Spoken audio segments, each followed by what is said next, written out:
All right. So you guys are tuned in to the Lyrical Fix Podcast, episode 69. With your host, Sade. And Kid Pro. And yeah, last episode of the year.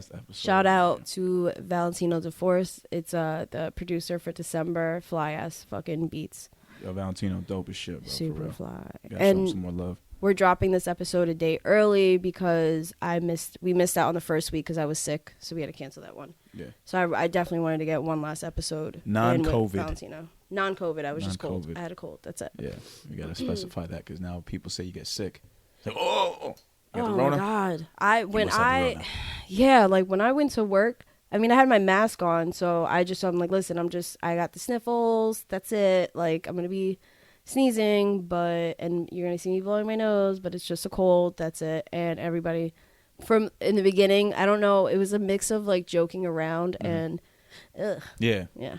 You can't be too careful nowadays. You never know. Because anybody can get it no matter what. Yeah. That's the crazy part about this shit. Oh. Wait, hold on. We do have to cheers. Not just the last episode of the year, but KidNova's done. KidNova is motherfucking done, yo. Cheers, well. Nina, Obi. Oh. Insane. It tastes good with the extra, right? The extra rum. We're having some coquito to celebrate. Yep. Oh, the drink of the gods. The drink of the gods. Let me tell you. What happened? This has been a religious experience. I feel like a whole new person. You know, I know this thing hasn't released yet, but just the fact that I've recorded everything, we started the whole upload process. Everything should be straight for it to release on the 11th. It's just been crazy, man. Just all those long nights, all the bullshit through the pandemic, just the stress, everything just kind of doesn't matter anymore. But it was great to go through it at the same time. Me yelling and going off. Just all that shit. All the setbacks, especially in the last week. Yeah. All the setbacks because I gave myself a deadline. All the setbacks that we faced, like sending back the changing of features and beats being remade. And it was a lot to deal with, man. It was a lot, but it's done. It's done. It's not completely done yet because we saw the videos, but it's done. The audio version is done. The audio version is done. Audio is done. Cover art is done. Tracklist is done, which we have to release probably soon. Yeah. And then, which I have to show you what I just synced them up so that way you have your options of what you want to do for the videos. Oh, beautiful. Okay. But the one song, the one take Jake, what'd you call it yourself?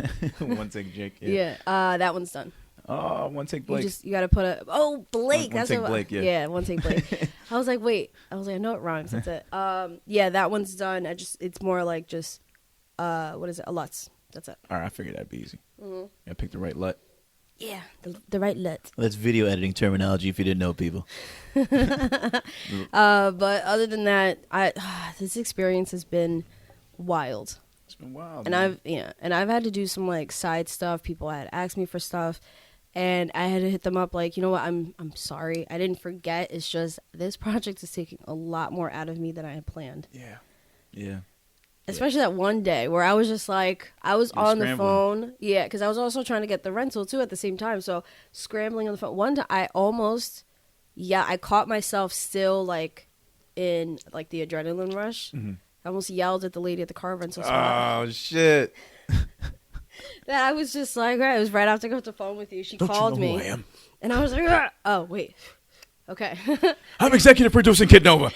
I do not need this right now. I'm too busy for this right now. Just drop the fucking car off. I had to go. I'm on closure. My name is right there. I gave a voice note for this. Oh, man. Oh, that shit was funny. Which I don't know if I mentioned it, but that voice note, the script that I was in it, but because we weren't all together, like they forgot to like pause moments for me. It still came out good though. So regardless, it was still good. It made sense for what we were trying to say. I made sure I'm like, all right, this does make enough sense, even without Sade. Yeah, like it didn't like take away from that. So I'm like, okay, good, because I was hoping to. If I heard it all together, I'm like, okay, it doesn't take away from the fact that like you're still getting that same sense of, you know. Yeah, the idea is there. Yeah, the idea is there, and the acting was well done. I didn't done. want it to like have to re-record all that shit again. Yeah, there was only one audio note that we had made that we ended up not using just because at the time it didn't fit the tone with the beat of the beat. But other than that, everything's fucking dope. Everything is great.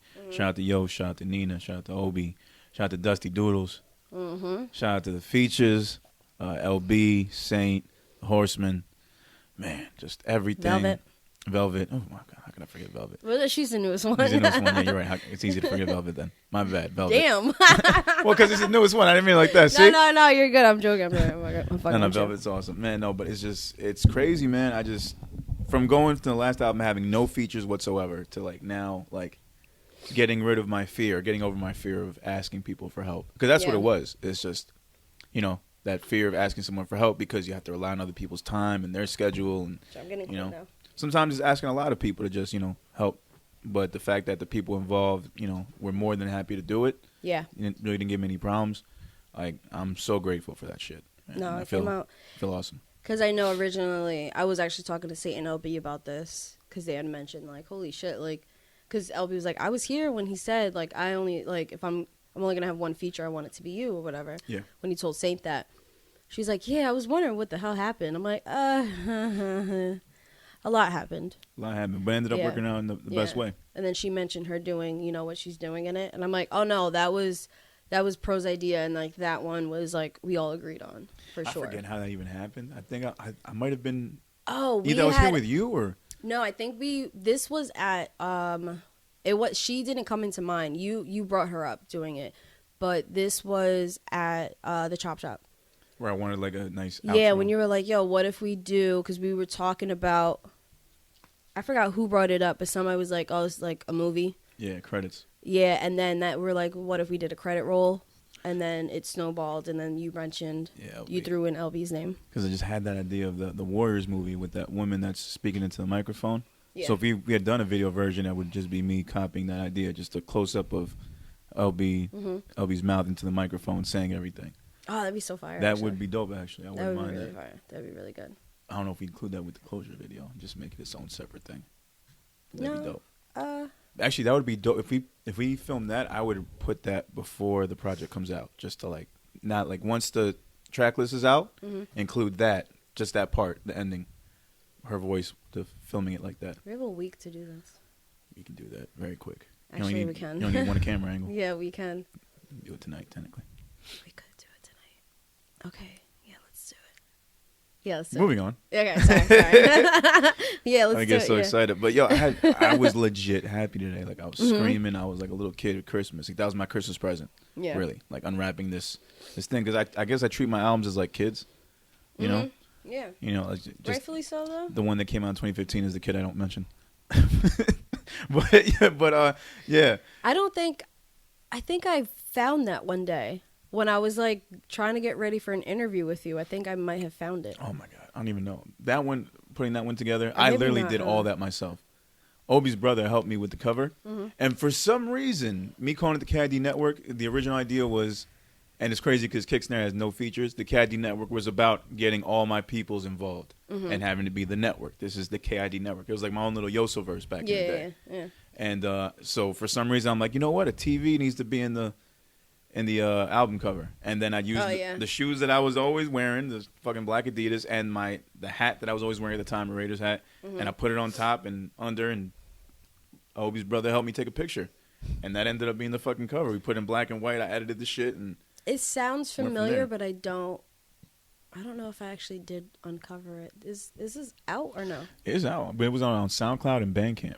Yeah. Okay. So I did find it when I was looking. That was the only way to find me. Yeah. That was the only thing that I could find when you had just did the battle. When I was like, hey, like I still want to do the interview with you, and that's when the podcast shit came up. And as I was looking, I was like, yo, what the fuck is this guy? Yeah. And at that time, I probably had like maybe 30% of Kick and Snare written. I just didn't know it was gonna be on Kick and Snare. I had those rhymes with me. Like a lot of the rhymes here, I've had on KidNova. A couple of them I had for like 3-4 years. Oh shit, man. Yeah, it's just so and that's funny because Kick and Snare, same thing. Those rhymes were old, and when I showed everybody, my friends were like, "Are you talking about this guy? Are you talking about this guy?" I'm like, "Nope, it just fits the narrative." Yeah. So I'm gonna get that same thing here. Like, "Are you talking about this? Are you talking about?" I'm like, "Nope, it just fits the narrative of what I'm going through." And a lot of the shit that I've written has scarily come true. which is weird. It just reminds you the pen is mightier than the sword. Oh, yeah, for sure. A lot of this shit has come true, and it's like, wow. Like, I got to be careful what I write. Because I know you did mention that, like, some of the project wasn't recent, like, writing it. Right. So whenever I would catch something, I'm like, I'm assuming this is old.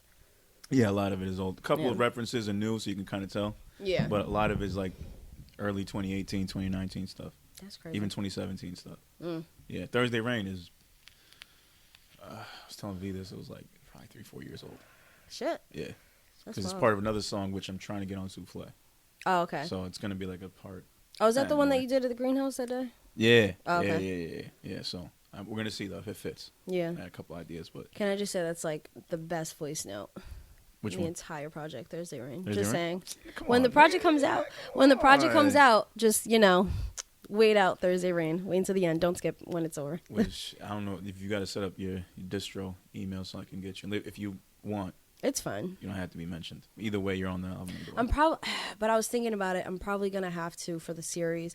By the way, B green lit the name. I'm not going to announce it yet, but she green lit it. The one that I said? Yeah. The. And not, just the word. Yeah. The. Yeah.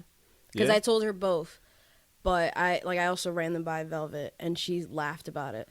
Because that's the story I told you. Yeah. And sorry, this is super insider, but I'm just going to say it anyway. So, yeah, she laughed about it, and she was like, that's funny because that was supposed to be the name. I was like, I know. But Full circle. Still using the name. She was like, yeah, fuck it. And then it was funny right before I told her that like, you were being mad cute, fucking looked up the definition and everything. She's like, music, blah, blah, blah. I'm like, yep. Pro looked up the definition. He was like, oh, it works. I'm like, yeah, that's why it was supposed to be the name of, this.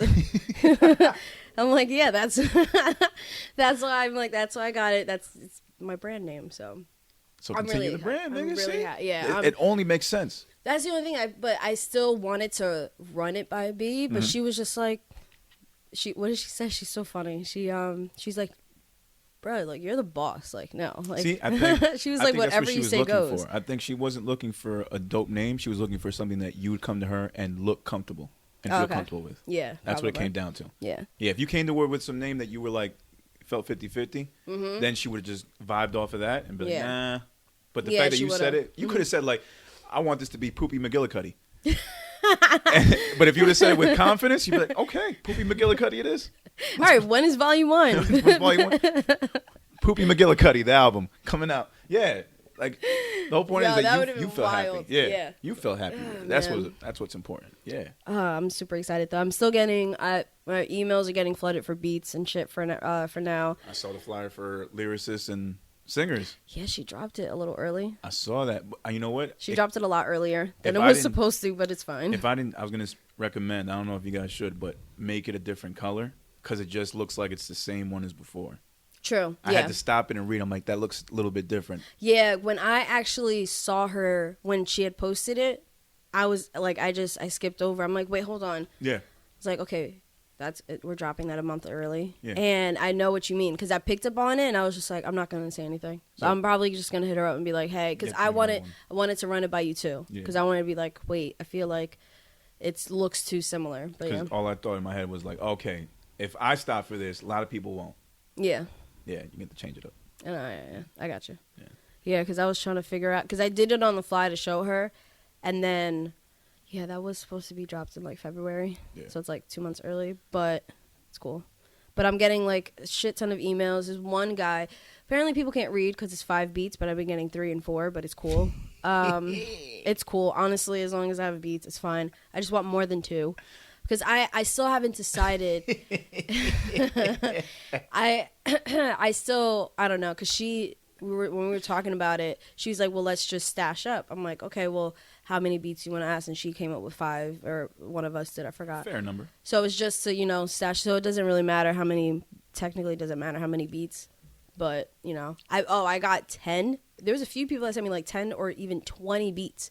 Oh, so then it counteracts. It works itself out. Yeah, so I told him, like, hey, I'm not going to be able to listen to all of these, so either you pick your best 5 that represent you, or I'm going with the first 5. Yeah.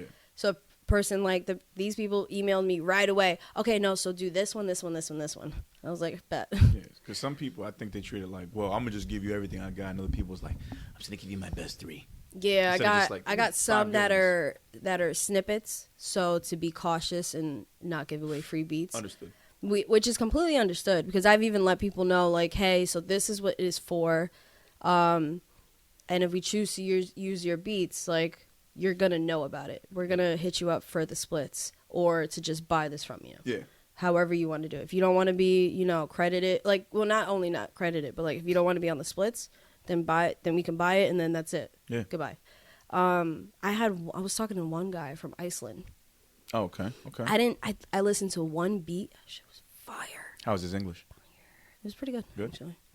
Unless it was like a translator thing. No, translators usually like fuck up the grammar, but it was actually pretty good. Like, I'm having a back and forth with him, and I asked him, I was like, hey, so my partner in this is from, New Jersey, is a CEO of a New Jersey-based magazine, blah, blah, blah. I was like, the first 2 volumes, blah, blah, blah. I was like, after that, though, I want to branch out. I just need to know where you're from. Oh, I'm not from Jersey.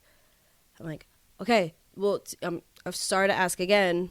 I just need to know where you're from. Yeah. And then he was like, Iceland. I was like, all right, cool. Yeah. I'm like, that doesn't mean, like... You probably thought the worst. Yeah, he thought, oh, let me not say I'm, out of the state. But, out of the country. But it worked. Well, I'm going to say something stupid. It would have been a dad joke. I was like, Just Iceland say it. or the place in Jersey, Iselin. No. See what I mean? I don't know if it said Iceland or Eastland. I never, what's funny? My car, I got stuck in snow around there. So anytime I'm driving on the parkway, even when there's no snow, I just get like, Yeah, you get the traumatized, you get the Yeah, PTSD. that's why I usually just take the turnpike. Eastland. No, I'm from Eastland. I fucking hate that. Eastland? Eastland? I never know how to say it. I remember having to call my boss that day because I was in Yonkers. This is when, like, I was living in New Brunswick, or one of the Brunswicks. I was working down there, too, but Juan was in Yonkers. So this was my weekend, like, oh, I finally got a weekend off. I'm going to go. But then I had a manager who lived in Newark and kept complaining to the boss that he couldn't make it to work. I'm like, you're like 25 minutes away from work. I'm an hour away. Yeah, come on, bro. But guess who had to go? Me. And guess who got stuck in snow? Me. Of course. And he ended up going anyway. Yeah. It was a bad snowstorm of like You probably had a shitty car too. 2012. I had a Ford Focus. It was brand new at the time. Oh no, you can't. You would have. It was like 2014. He had a hoopty. Yeah. I had a Ford Focus. Yeah, man. That's My it. car, that car is not built for snow. Not at all. That's when after that car I switched up to SUVs. Can you do it? That's another thing, man. Just like a lot of these places, like with these jobs, I remember like back in the days having my hoopty and trying to make it to work on a snow day. Impossible, man. And then to think that if you don't make it, you could possibly get fired. Like that is the worst feeling in the fucking world. Yeah. Because it's Dealing with restaurants, we open no matter what. Mm-hmm. So it's almost wished like. Yeah, I had in my office job life, like. Oh, you still had to open no matter what? I still had to, no matter what. No Damn. matter what. The only thing that would stop us was if like the electricity went out. Oh. There you go. That's number one. Yeah, only if the electricity went out. So if it was out for like 45 minutes, they'd have to call like, managers or corporate or whatever and decide like, okay, well, if the police or electric company is taking forever, I guess we'll just let everybody go at this time. Yeah. They don't want to give us more free time. Mm-hmm. You know what I mean? Or it's like a snowstorm. There was an issue where it's like, well, you can choose not to come, but it's going to come out of your holiday. That's wild. Yeah, like these niggas don't care, bro. It's like, you can make it. We'll let it go if you come in an hour too late, but if you choose to take the whole day off, it's going to have to come out of your holiday pay. Nah, that's wild. Like, these niggas are wilding for that shit. What was it? Because the manager, me and him, we were cool in the beginning, and then we started fighting like when they put us in the same store. He'd be like, you live 5 minutes away, you're just up the highway. But I was living in East Brunswick working. Yeah, I was working like literally like I couldn't walk to work, but right. Fuck that, I would drive.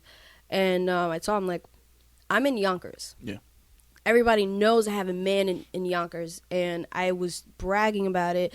Oh, I finally got a fucking weekend off. Mind you, just the week before, I had to do what we call clopens, close open. Oh, okay. But I would do close open and then work the entire day. So I'm closing, say, a Monday night, and I'm opening that Tuesday and also closing that Tuesday. Because he would be like, oh, I'm stuck with my daughter. Oh, my car broke down. Like, he kept making excuses not to come into work. So I would end up, like, one time, it was funny, I was telling, I was talking about this, my current job with the managers there. I needed, like, just 5 minutes. I'm telling everybody, I'm like, listen, We finally slowed down. I just need 5 minutes. I go in the office. I put my head down, set the timer. Then as soon as it was done, I hopped in the kitchen, trying to help them clean up. It's like we were closing and shit. Fucking boss texts me, "Mommy, are you okay?" Some Puerto Rican guy. He's like, "Mommy, are you okay?" I'm like, "Yeah, I'm cool. Why?" "No, just asking." I was like, "Are you looking at the cameras?" "Okay, yeah, but I'm just making sure you're okay because you've been doing this." It was that week I worked like 100 hours. So he saw you on the camera with your head down for 5 minutes and he got worried. Yeah, or like the moment that he looked into the camera, he just saw me like my head down, and then hit me up 2 minutes later when I was already like back in the kitchen. Yeah. And I was just like, "No, I'm straight. I'm good." That's fucking crazy. And he was like, "Take tomorrow off." I was like, "Who's gonna work tomorrow then? Take tomorrow off." He was like, "I'll come in. Don't worry. I'm gonna set the shit straight." I was like, "Okay." And then the next week, now I have them like blowing up my phone. One of them even called. One of my bosses called my mom, and like, that shit was wild. That shit was crazy. But anyway, yeah, from Iceland, like ICE land. I love how we went out on topic and came back. But yeah, I'm super excited for this. I am actually really nervous, and I don't know why. You should be. It's your own project. It's your baby. Yeah, like I'm really fucking nervous. That's right. You're gonna have hope.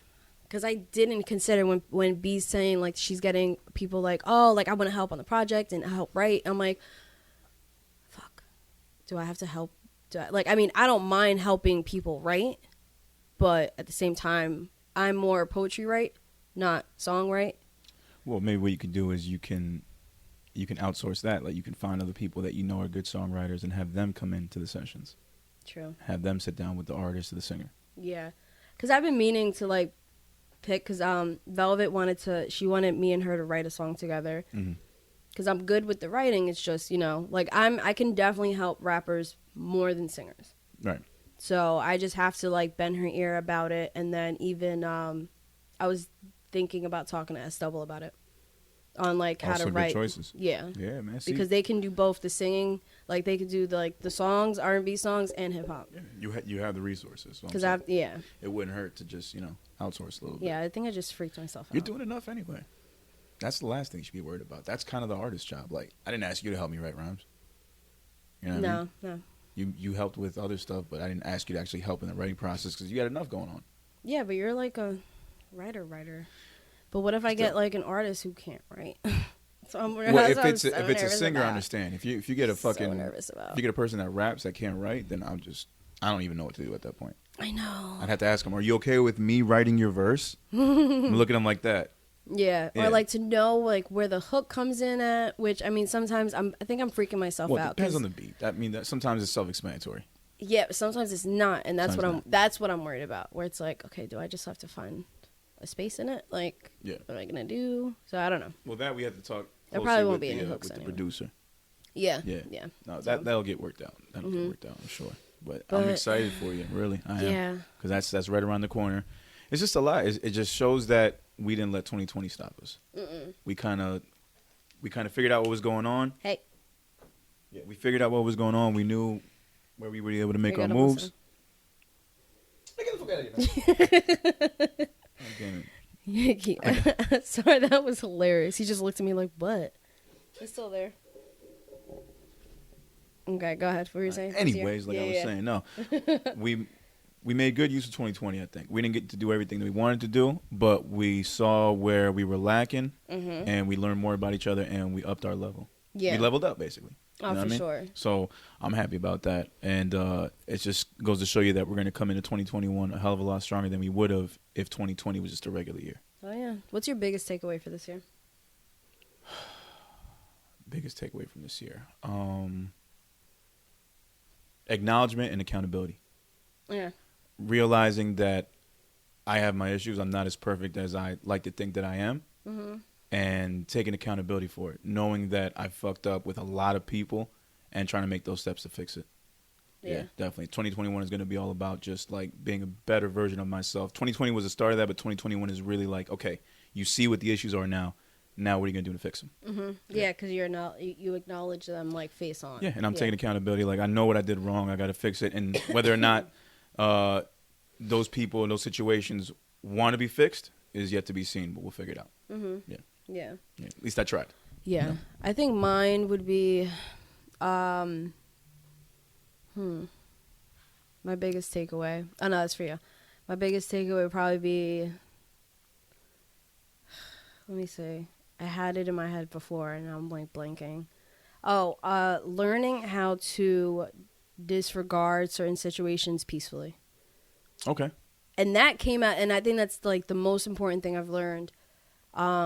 It was funny because it hit me. I thought about like the takeaway thing to mention on the pod like while I was editing and shit. I was waiting for something to like, sync up and shit. And I just like wrote it out. And I honestly, like, I realized like I just naturally, not naturally, like it did take a lot of work, but I reacted a lot less to bullshit. And I, fought the urge to fight. Yeah. And you resisted. Yeah. Oh yeah. God. Yeah.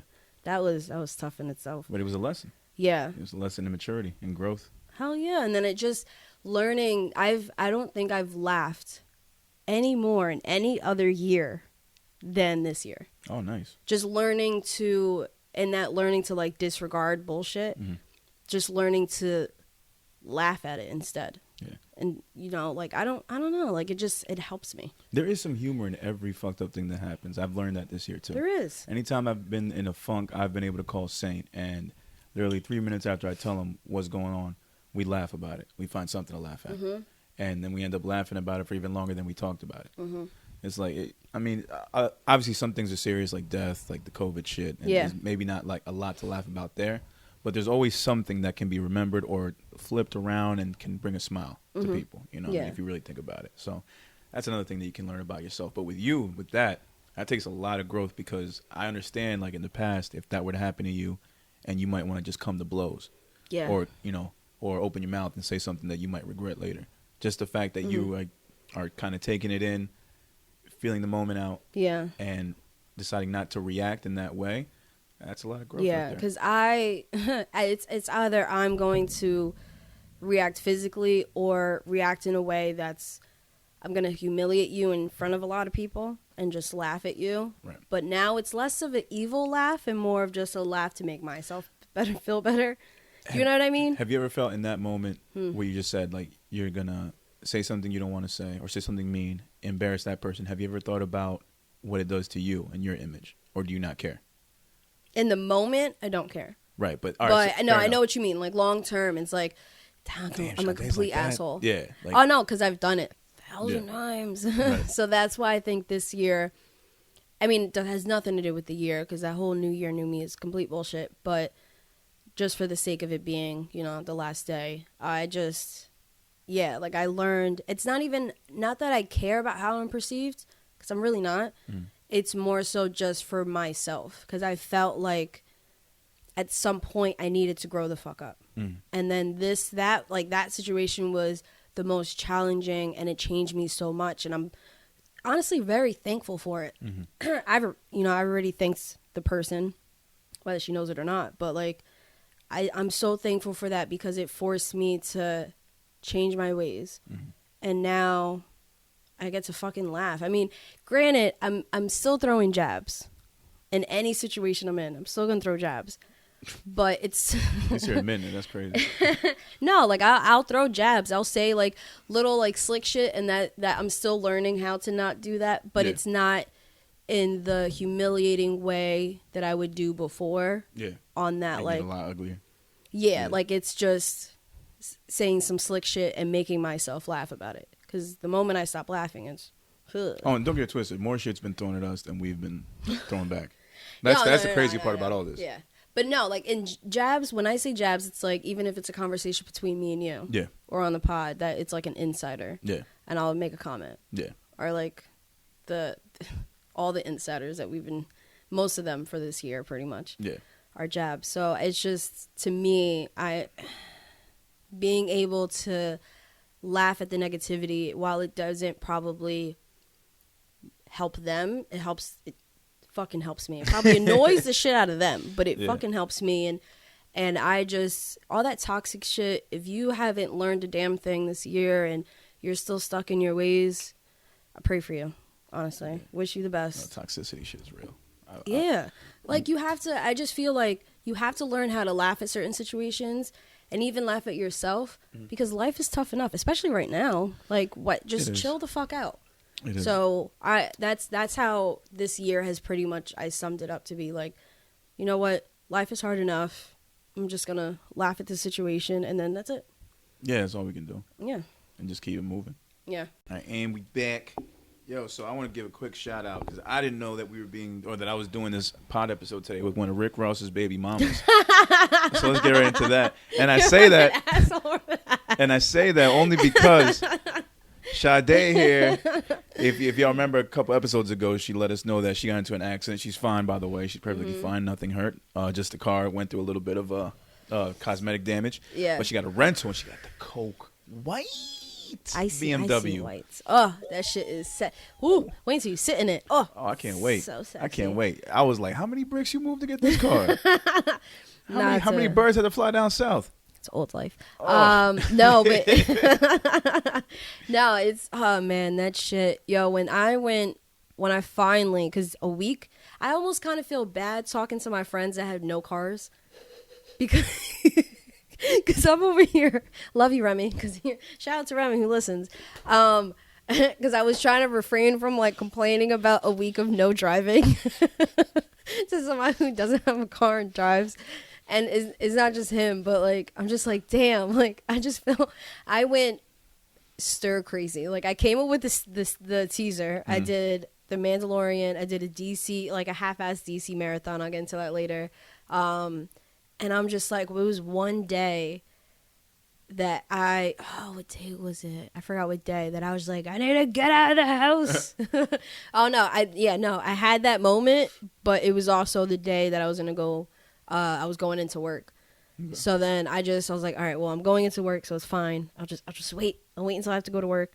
So I went to work, and mind you, this past week with no car, laundry's piling up. I like, that's right. Yeah, we're down to just liquor and water in the house. Shout out to that's why I have nothing to mix. It's okay. I can add water to the rum. That's about it. Dinner wasn't made before I came here. I literally just had breadsticks. It's all good. Like, thankfully, because I get those meals that are just they give you the perfect portions to cook. So I have there's food in the house, but I mean, like water is cool. But sometimes I just want some cranberry juice. I just want like orange. Like I just need just a random little cup of juice. Yeah. So I finally picked up the whip on yesterday. Oh wait, was it yesterday? Holy shit! It was yesterday. I got the car. Yeah, yesterday. And by God, they were just like, hey, so we have limited. They told me Camry. Yeah. They're like, hey, we have a limited blah blah blah whatever. Like we have limited cars here at this location, and.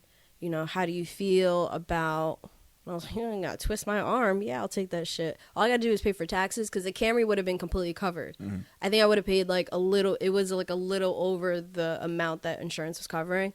So I'm like, yeah, it ends up being an extra, and it ends up being an extra like $40-$50 a week that I'm like, okay. And then I was like, hey, so in case they have my car for like a month, can I just, return the BMW? And he was like, yeah, you can do that. Like, if it ends up being too much, I'm like, yeah.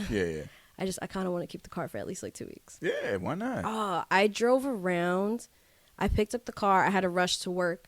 And the whole time I'm at work, like, I just want to drive this car. Yeah, right? You looking out the window while you're working, just seeing if it's okay? No, because it was hiding in the back, like, in our employee lot and shit. And then it was funny because when I got into the car, I'm like, how do I drive this? I'm looking. I'm like, where's the push to start?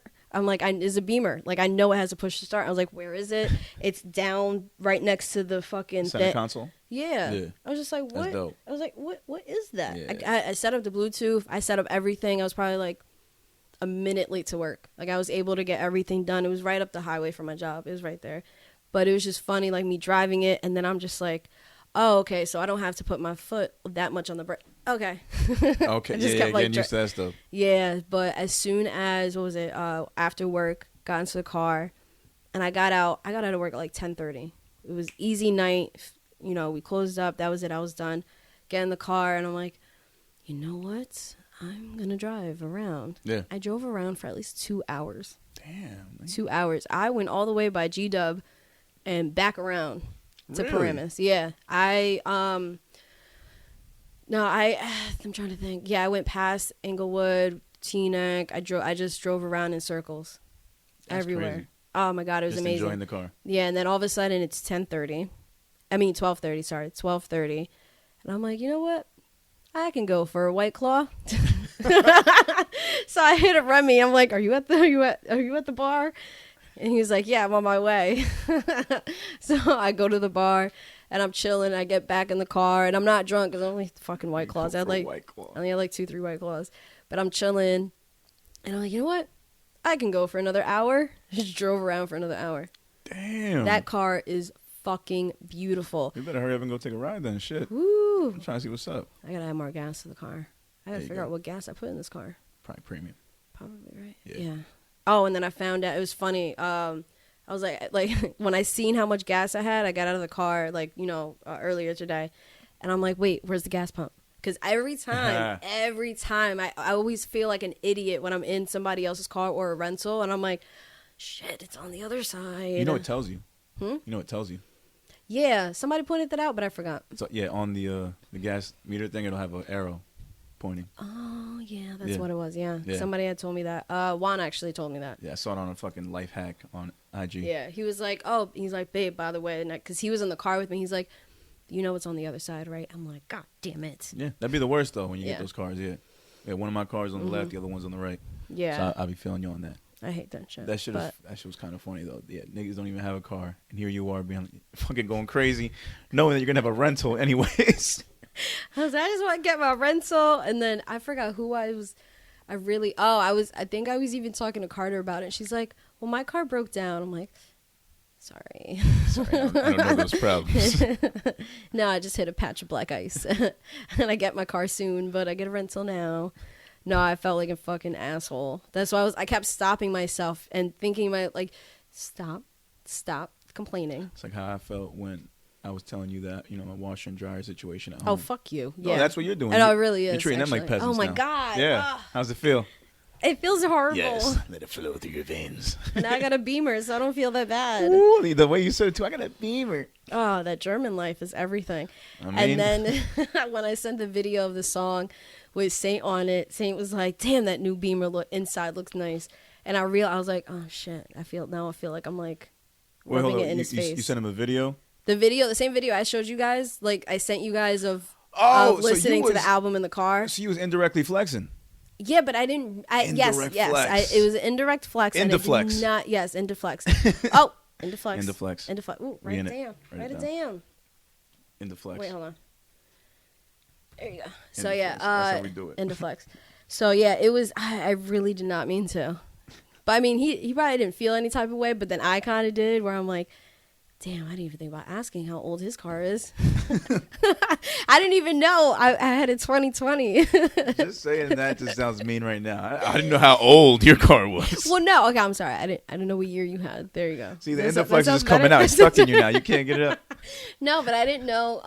I didn't know what year I had because, what was it? When I had the hit and run with the last car, and I had the Charger? Yeah. Or Camaro? I think it was a Charger. It was a Charger. And that wasn't like a 2020 or even a 2019. It was like that was an up-to-date model. Yeah, it wasn't up to date, but it was just funny that I'm just like, oh, okay, yeah, extra $50, yeah, I'll take it. And I didn't realize it until I was talking to Maria about it, and she's like, oh, like what model is it? I'm like, I don't know. Even you saying that What? is an Indi-Flex. Wow, what? Extra $50 a day? Sure, no problem. A week. A week. Oh, A wait. week. Yeah, a week. Still. Yeah, a week. Yeah, Still. a week. Indi-Flex. I was like, wait. Still Indi-Flex. Shut up. Yeah, that was Indi-Flex right there. Shut up. I didn't mean to. That's okay. But yeah. It's like extra guac, yeah. I love my white bitch. Oh, man, she's sexy. Brittany. And I really do. As much as I love SUVs now, as much as I love, like, I want, like, a Range one day, I might have to not get that Range or Grand Cherokee and just get an SUV BMW. I might have to I feel you. sling some things. I'm kind of over the whole SUV thing. Like, I'm just... Oh, no, I love it. I appreciate the smaller cars. Like, it's a bitch when you're in tough weather. But other than that, I'm just like... Yes. I'm more for a compact car. No, I love the SUVs. And, like, I love that I have it. And it's my shit. And I never knew, because I always liked my small cars, my sedans or, two doors. But one day I was driving somebody's truck, and I was just like, oh, I feel like I'm on top of the world. I like this. And then my mom eventually got an SUV. Like, she has an Acura. I forgot what model. I forgot which one she had at the time. And then I was like, okay, I think I'm going to do this. So that's when I ended up getting the Mazda CX-5. But this one, I'm just, the way I'm driving it, I'm like, I miss the little cars. Yeah, no, I like the little cars, but I hate the weird, big spacious shit. Like, I'm this close to getting a Prius or a Fiat. Be running around them little joints. I will unfriend you. Yeah, you would. I'm take that back. I will completely unfollow you, unfriend you. Fiat? I will not acknowledge your existence if you got a Fiat. Show up to this dude session with a Fiat. I swear to God. I Just will be like, who are like you? Who are you? The fucking Colombian motherfucker just showing up. Fiat. Did you have this session? What are you doing here? Sorry, bro. Nah. Not with that Fiat. No. You gotta go. Get the Fiat out of here. No. No, but that shit, man, it's amazing. All right, we spent way too long talking about this car. I'm doing okay with my Elantra. Yeah, look, so Even though it's so get that shit back to Rick Ross in time. Indi-Flex. This shit's beautiful. That's the name of your next album, Indi-Flex. Oh, God. Is Let me tell B we're changing it. You squatting in front of the BMW wearing your Balenciagas with your bag. Yeah, all that, nigga. See? And it's funny. You were Indi-Flexing outside too. He's like, these are my Balenciagas. They're not real Balenciagas though. He was on your shit, nigga. I caught all that. He's bragging about the car, bragging about your fucking shoes. German life. No, first off, I'm just saying the German life thing came from Saint. So that's not Indi-Flex. That's Saint saying, welcome to the German life. Gesundheit. No, but seriously. That shit is just, it's a little contagious. Yeah, because I didn't even realize. I should have brought my Louis outside to do that when I did it. Yeah. These are definitely not Balenciagas, You're going to have to take a picture wearing the Balenciaga shoes, the Louis. But it has to be the side. No, because the Balenciagas are like more higher than this. Well, however you got to do it, but you got to take a picture. That's what I'm saying. You got to take a picture. Maybe if I have some high socks and just blend it together. You don't. Boom. See?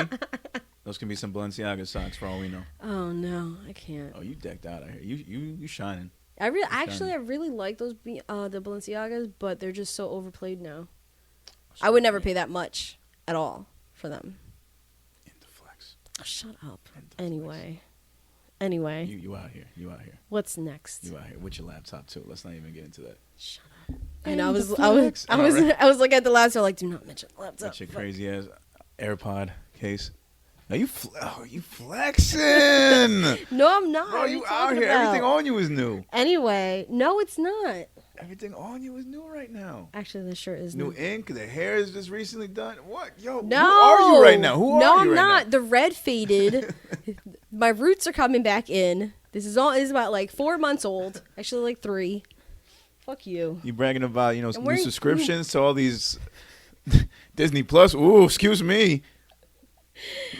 That's on Juan's card this time. Okay, this time around. The last time I was like, yeah, no, I'll take care of it. Then I canceled it once I was done with what the fuck was I watching? Oh, Marvel. It was during the beginning of quarantine. I was like, all right, I'm done with this. Goodbye. And then Mandalorian came out, and I was like, okay, babe, let's get it again. Mandalorian. We can get into that. Yeah, go ahead. Oh, well, let's get into that. Well, Sade was waiting on me to finish Mandalorian Season 2. Finally got to finish it yesterday. I should have rewatched it earlier. Holy shit. Yo, unexpected. Yeah. Unexpected. Well, we're going to, spoiler alert, we're going to just talk about the ending. Yeah, spoiler alert. If y'all ain't seen it, then go to the next timestamp. Yeah, exactly. Thank you. Just fast forward now. I'll give you a chance. I'll just be quiet for 2 seconds. All right. It's smoke coming out of my nose. Sorry. So, Luke! Lukey, baby! This nigga Luke! Yeah, he it was crazy because when he popped up, right? No, me and Juan just like, who is it? Well, I saw X-Wing, first clue. Yeah. Green lightsaber. Yeah. Second clue. Because the fighting, that could have been anybody.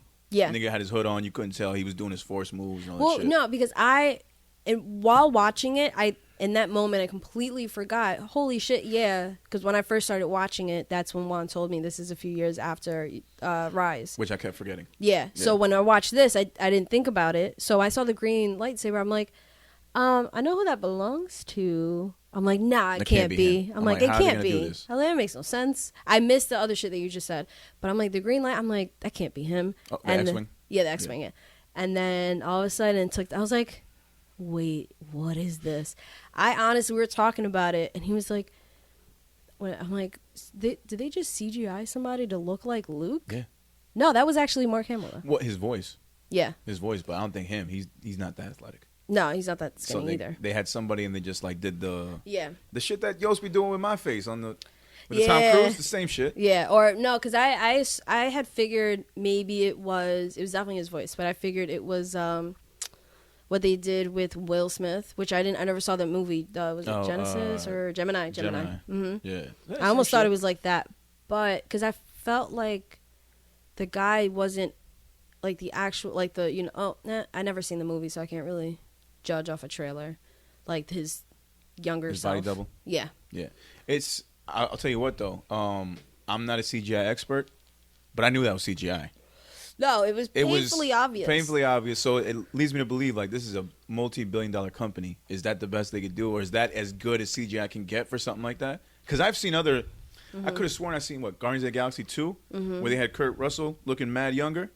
Oh, it was a lot better, yeah. And then whatever other Marvel movie, whenever they had people just looking mad younger. But I also think was this filmed during quarantine or no?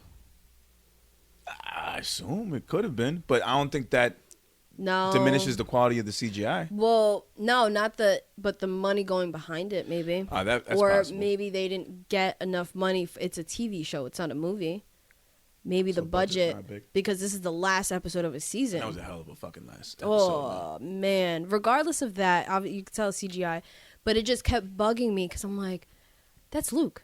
That's fucking Luke. That's fucking Luke. Yeah, and I'm like, wait, because I didn't know. I'm like, is that just somebody who looks like Luke? Or, because I could tell it's CGI, but I'm like, is it supposed to be like a relative? And then it popped in my head, it's only a few years after. I'm like, oh shit, that is Luke. And this is official Luke, like in the all black, with the one hand and the robotic hand, like with R2-D2.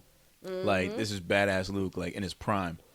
That shit was wild. Yeah. No, it was fucking great. You know what the shit was that caught me at first? I knew it. Me and V caught it right away. What?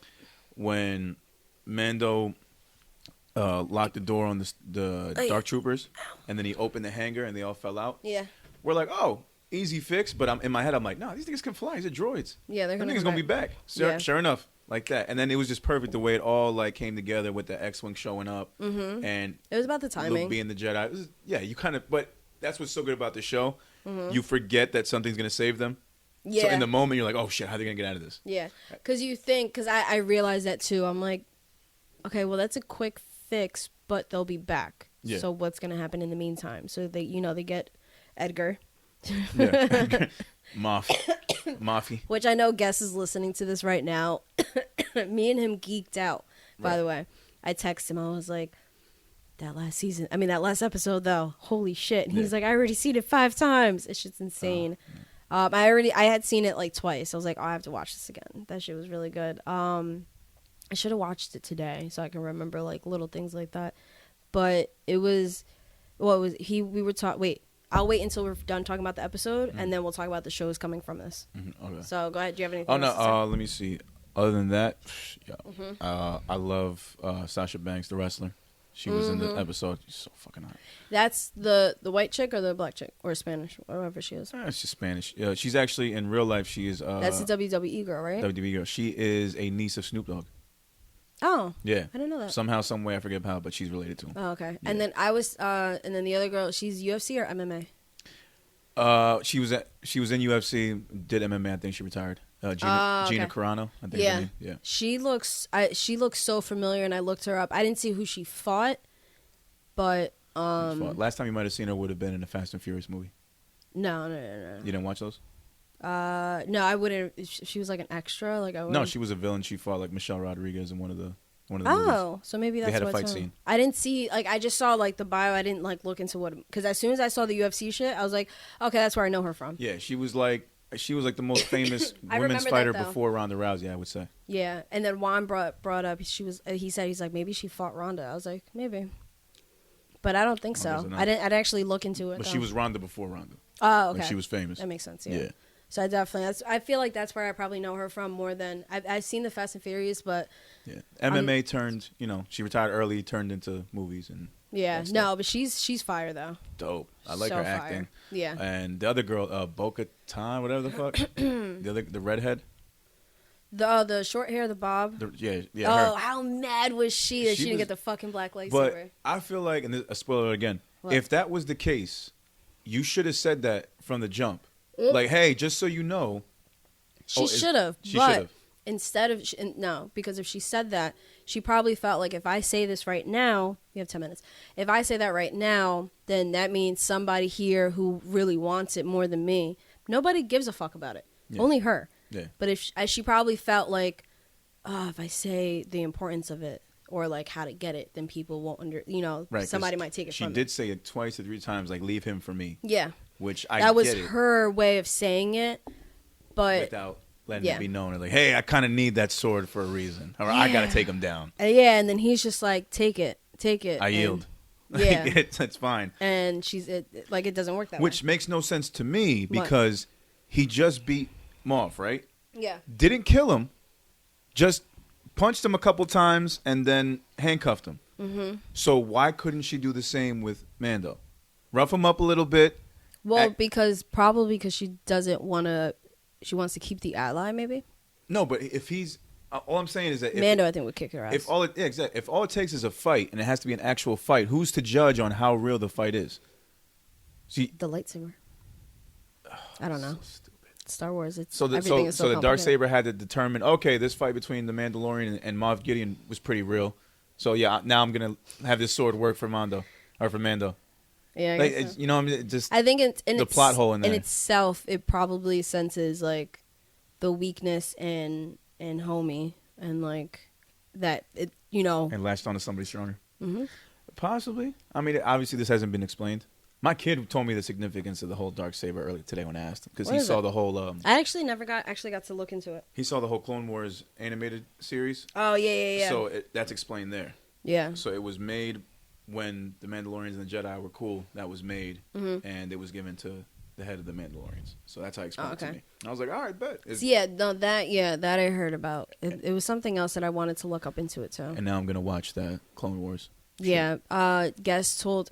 We talked so much, so I'm gonna have to ask him again. Actually, when you're listening to this, can you just text me it again?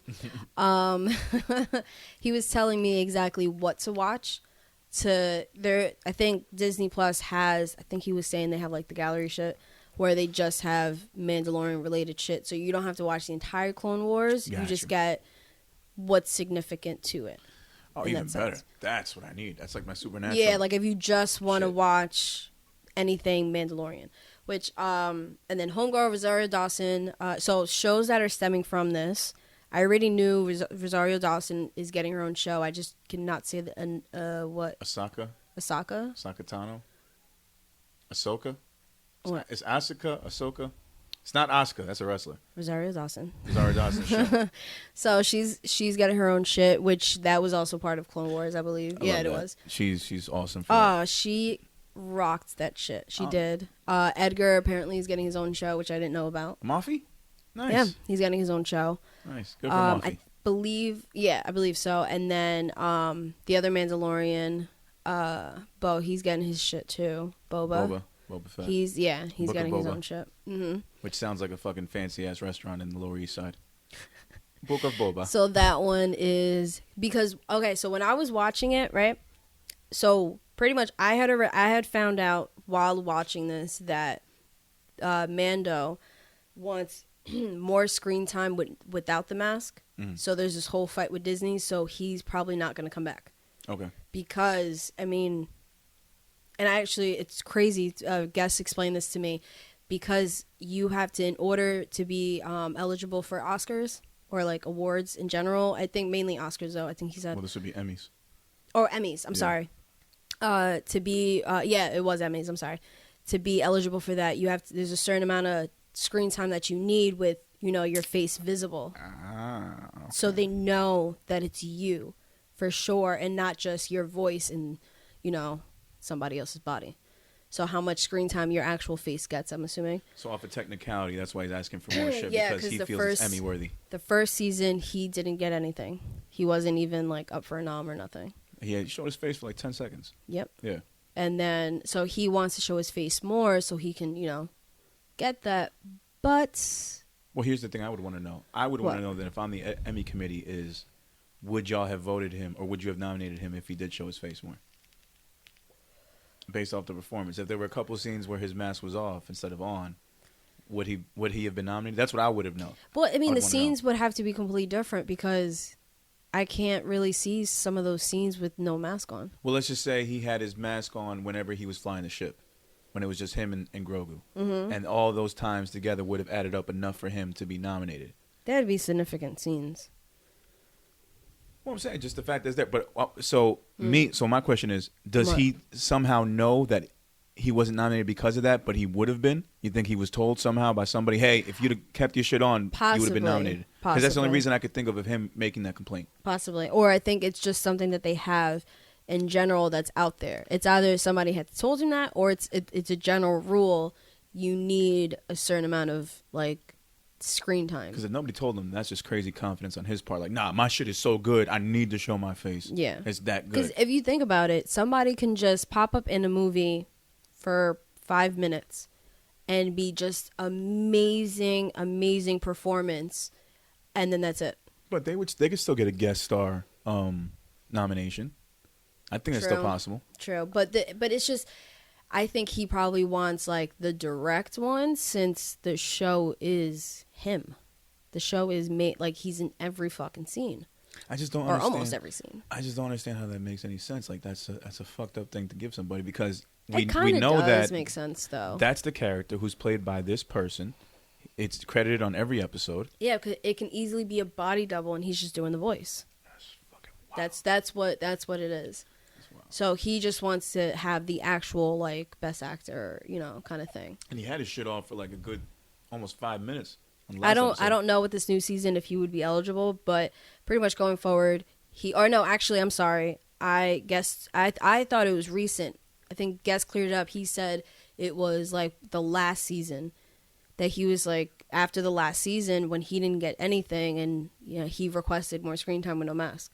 Oh, well, that makes sense because I think there were 2 episodes. The one before this It was like 2 finale, episodes, yeah. where he took it off. Because And, the one episode when he took it off in front of Bill Burr, I believe. Yeah, that one. And then there was another episode where he kind of took it off just to Which drink. is wild to me that Bill Burr was on there. Well, second time, yeah, he was back. Yeah. That was a great episode. That was. Even the Love that first time, I was just like, what the fuck is... And I've heard him say before that he never watched Star Wars. He doesn't follow them. He didn't know anything about Oh, the shit. folklore. Yeah. He's just like, whatever. So when he acts, it's a perfect guy. He doesn't care about the Force or Jedi. Ain't this shit. He's a regular dude. It's literally Bill Burr in the future. Yeah. It's amazing. Yeah. It's amazing. Like, he's just amazing. Oh, And hey, Amanda. then the one, from that first episode that he was on, the chick with, like, the long thingies, she's from Game of Thrones. She's the one that she's the wildling that ends up carrying around homie that's paralyzed. Shit. Fuck. I haven't seen that show in forever. I don't remember his name. Whoa, wait, who is this? The girl that Mando, like, she was flirting with Mando and pissed off at him about, and they freed his brother. I mean, her brother, sorry. Her brother. The one with, like, the crazy shits on top. Like, she had the, like, pigtails, like, almost, but is, like, part of her forehead. Her, like, head. Yeah, I don't remember. The horns. I'll show you later. It's Yeah. fine. I'm drawing a blank for some reason. Damn, I don't She was on remember. the Game of Thrones? She was Oh, a character because it was bugging me out because like the amount of makeup, she even had like fangs and all that shit. The amount of makeup that was on her, That's probably why I didn't she recognize. looked so familiar. It was bothering me, and her voice. I'm like, I know this is fucking bothering me. And I looked it up. I was like, I didn't automatically think about her. I had to actually look it up, but it was And then, her brother is some Puerto Rican guy that was on. Shit, he's on a show that actually Juan watches. Do you remember? Oh, Wolverine's brother. And like the origin movie. No. I forgot the nigga. Had a Ray Donovan. There. Oh, okay. Yeah, oh, sorry. Sabretooth. Yeah, Sabretooth. Gotcha. Yeah. He was on. The brother was on Ray Donovan shit. Like the actors that are on here, even like nobody really knows about him. Yeah. But like just the Bill Burr, just like bringing Luke back. Oh, there was mad Edgar. motherfuckers. Yeah, like there was mad callbacks from season 1. I love that. Yeah. That Rosario Dawson. Mm-hmm. Yeah, no, this was fucking great, man. Even the voices of some of the people that were there, that was it too. There was so much about this fucking season that was so great. Yeah, it was insane. And I haven't even gone the through sheriff, the Easter eggs. the sheriff that had the What's his face? That dude, he's been on a bunch of shows. Justified. I think yeah, he's a mad shit. Like just the actors they had on here, in and out of makeup was insane. And just my dude Murphy, he killed that shit. Yeah, he did. But I'm really excited. I didn't even know. I guess it told me about his show, which I fucking floored about. Yeah, I'm gonna watch that. They're doing Grogu show 2 apparently. Hope that works out. They're saying Baby Yoda for those who don't know. I saw Moff. They wanna. Well, I saw IG edit. They were thinking of him being Dr. Doom for the Fantastic Four movie. Yes, I seen that one. Yes, I heard about that one. I didn't see that, but I heard about it. I can see that. It's rumored that, or actually, it's either a rumor or it's most likely happening. Because he's not in the MCU yet, and he's definitely somebody that should be in the MCU. Yeah, he should be. Yeah. Sorry, I got like. And I could see him as like one of the ultimate villains. And Dr. Doom, excuse me, Dr. Doom seems like a nice choice. For sure. Yeah. Ugh, we could go all day about Dreamcast. Oh my God! Actually, let's reset real quick. Go ahead. Yeah, no, real quick. That dude Jim should be from The Office. He should be Reed Richards from the Fantastic Four. Really? I've seen so many edits on IG of him. Actually, yeah. With the hair and everything. Yeah, he could do it. So, aside from the Star Wars stuff, I also go back into Supernatural, which I gotta admit I fucking love. I get it now. You're welcome. But it's so, a lot of it's just like, Jesus. Like the episode I saw last night, the niggas got themselves in jail on purpose to catch a ghost that was in the jail that was killing guards and prisoners. Yeah, what I remember the that fuck? one. These niggas had to get cuffed up on purpose, and then you find out like they're being chased by an FBI guy who's like has all this shit on them. Mm-hmm. So I'm like, how do these niggas keep ducking people? And then they got out the jail, and they're still they're faking credit cards. They got brand new cars and all this. These niggas are across the country. Wait until you see what happens with the FBI agents. Masterclass con men. Oh, it's insane. I figured something was gonna happen because the dude sounds like he's somebody that would be on the show for a while. The way he was like speaking, yeah, the FBI agent Henriksen. For a little while, and then like he's a recurring character. Yeah. Yeah, I can see that. Yeah, his acting was good. Yeah, but it's insane that whole shit. And I can't. Say no. I will say that no. I personally think the dude Dean much better actor than his brother. I can't stand Sammy's acting half the time. Yeah, he does get a little bit better over the years, but Dean's solid. He's a star. He's fucking solid. I love Jensen Ackles. I think. Yeah, I didn't catch his name, but that makes sense. Yeah. I've seen that name a couple times. Oh no, because I had followed him once. What was it? I think it was Velvet actually who showed me. Or yeah, because she was telling me like the car that's there. The actor Dean, like they gave him the car because they just finished up the show. They gave it to him. Nice. And I like love that because that's literally like it's baby. That's the name of the car. Like that's literally his baby. I must have not seen this car yet because I've seen them in a different car every episode. No, you see, it's his dad's car. Got you. Okay. Yeah. All right. So eventually, without spoiling it, it becomes theirs. But yeah. Okay. Sorry. No, that made sense. So yeah, no, it's their dad's car. No, but don't fucking show. Yeah, man. Oh wait, what season are you on? I'm almost at the end of season 2. Oh, okay. But it's just like, it's almost a lot happens in one season that makes it seem it's like holy shit. Like no, I know I've like compared this to like House and Grey's Anatomy, and like NYPD Blue, Law and Order, where it's just like. Back? No, I'm not taking it back. Okay. It still is. I'm just gonna say it's a bunch of eye roll moments because like, all right, how are you killing? Who's haunting who? How are they doing it? Oh, it's a witch. Oh, it's a werewolf. How'd you kill him? Oh, okay. Just in the nick of time, you were able to light the grave on fire. Yeah. To prevent Dean from getting absorbed by this demon. Like I said previously, I don't know if it's on air or off air, but Mandalorian is kind of the same. It is the same. You're right. Most of these shows it does all the same, but there's always, something underlying. There's a bigger story to it. And stupid me getting caught every fucking time, knowing that it's happening in the back of my head. How are they going to do it? The Dark Troopers are right on the other side of that wall. What's going to happen? Yeah, stupid me. I always fall for the trap every time. Can you pass me that water? Yeah. But yeah. Oh, right on camera. And we're back.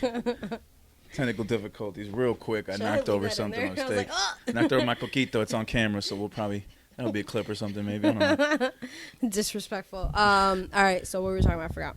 We were talking about Supernatural and how it was just becoming an eye-rolling moment for me every time because they're just finding new ways to just scare people. I will say, though, the special effects are getting better. Yeah. Yeah. You'll start to see it. The CGI is getting better. They got a hell of a lot better. Yeah. A hell of a lot. I just don't know. I give them guys props for just making up dialogue for all those fucking episodes. It's a lot of work.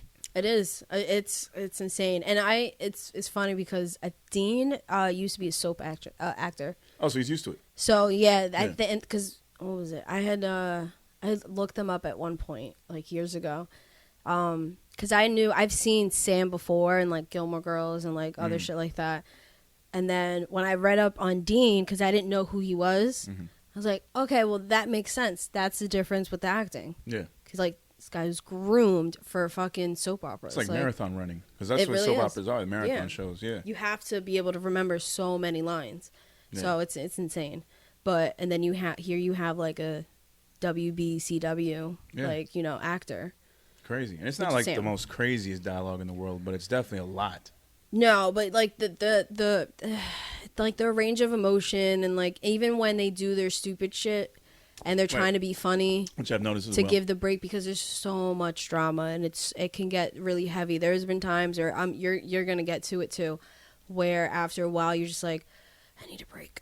Yeah, because it gets heavy. Yeah, and I think after a certain point, because I would take breaks from watching the show because it was just too much.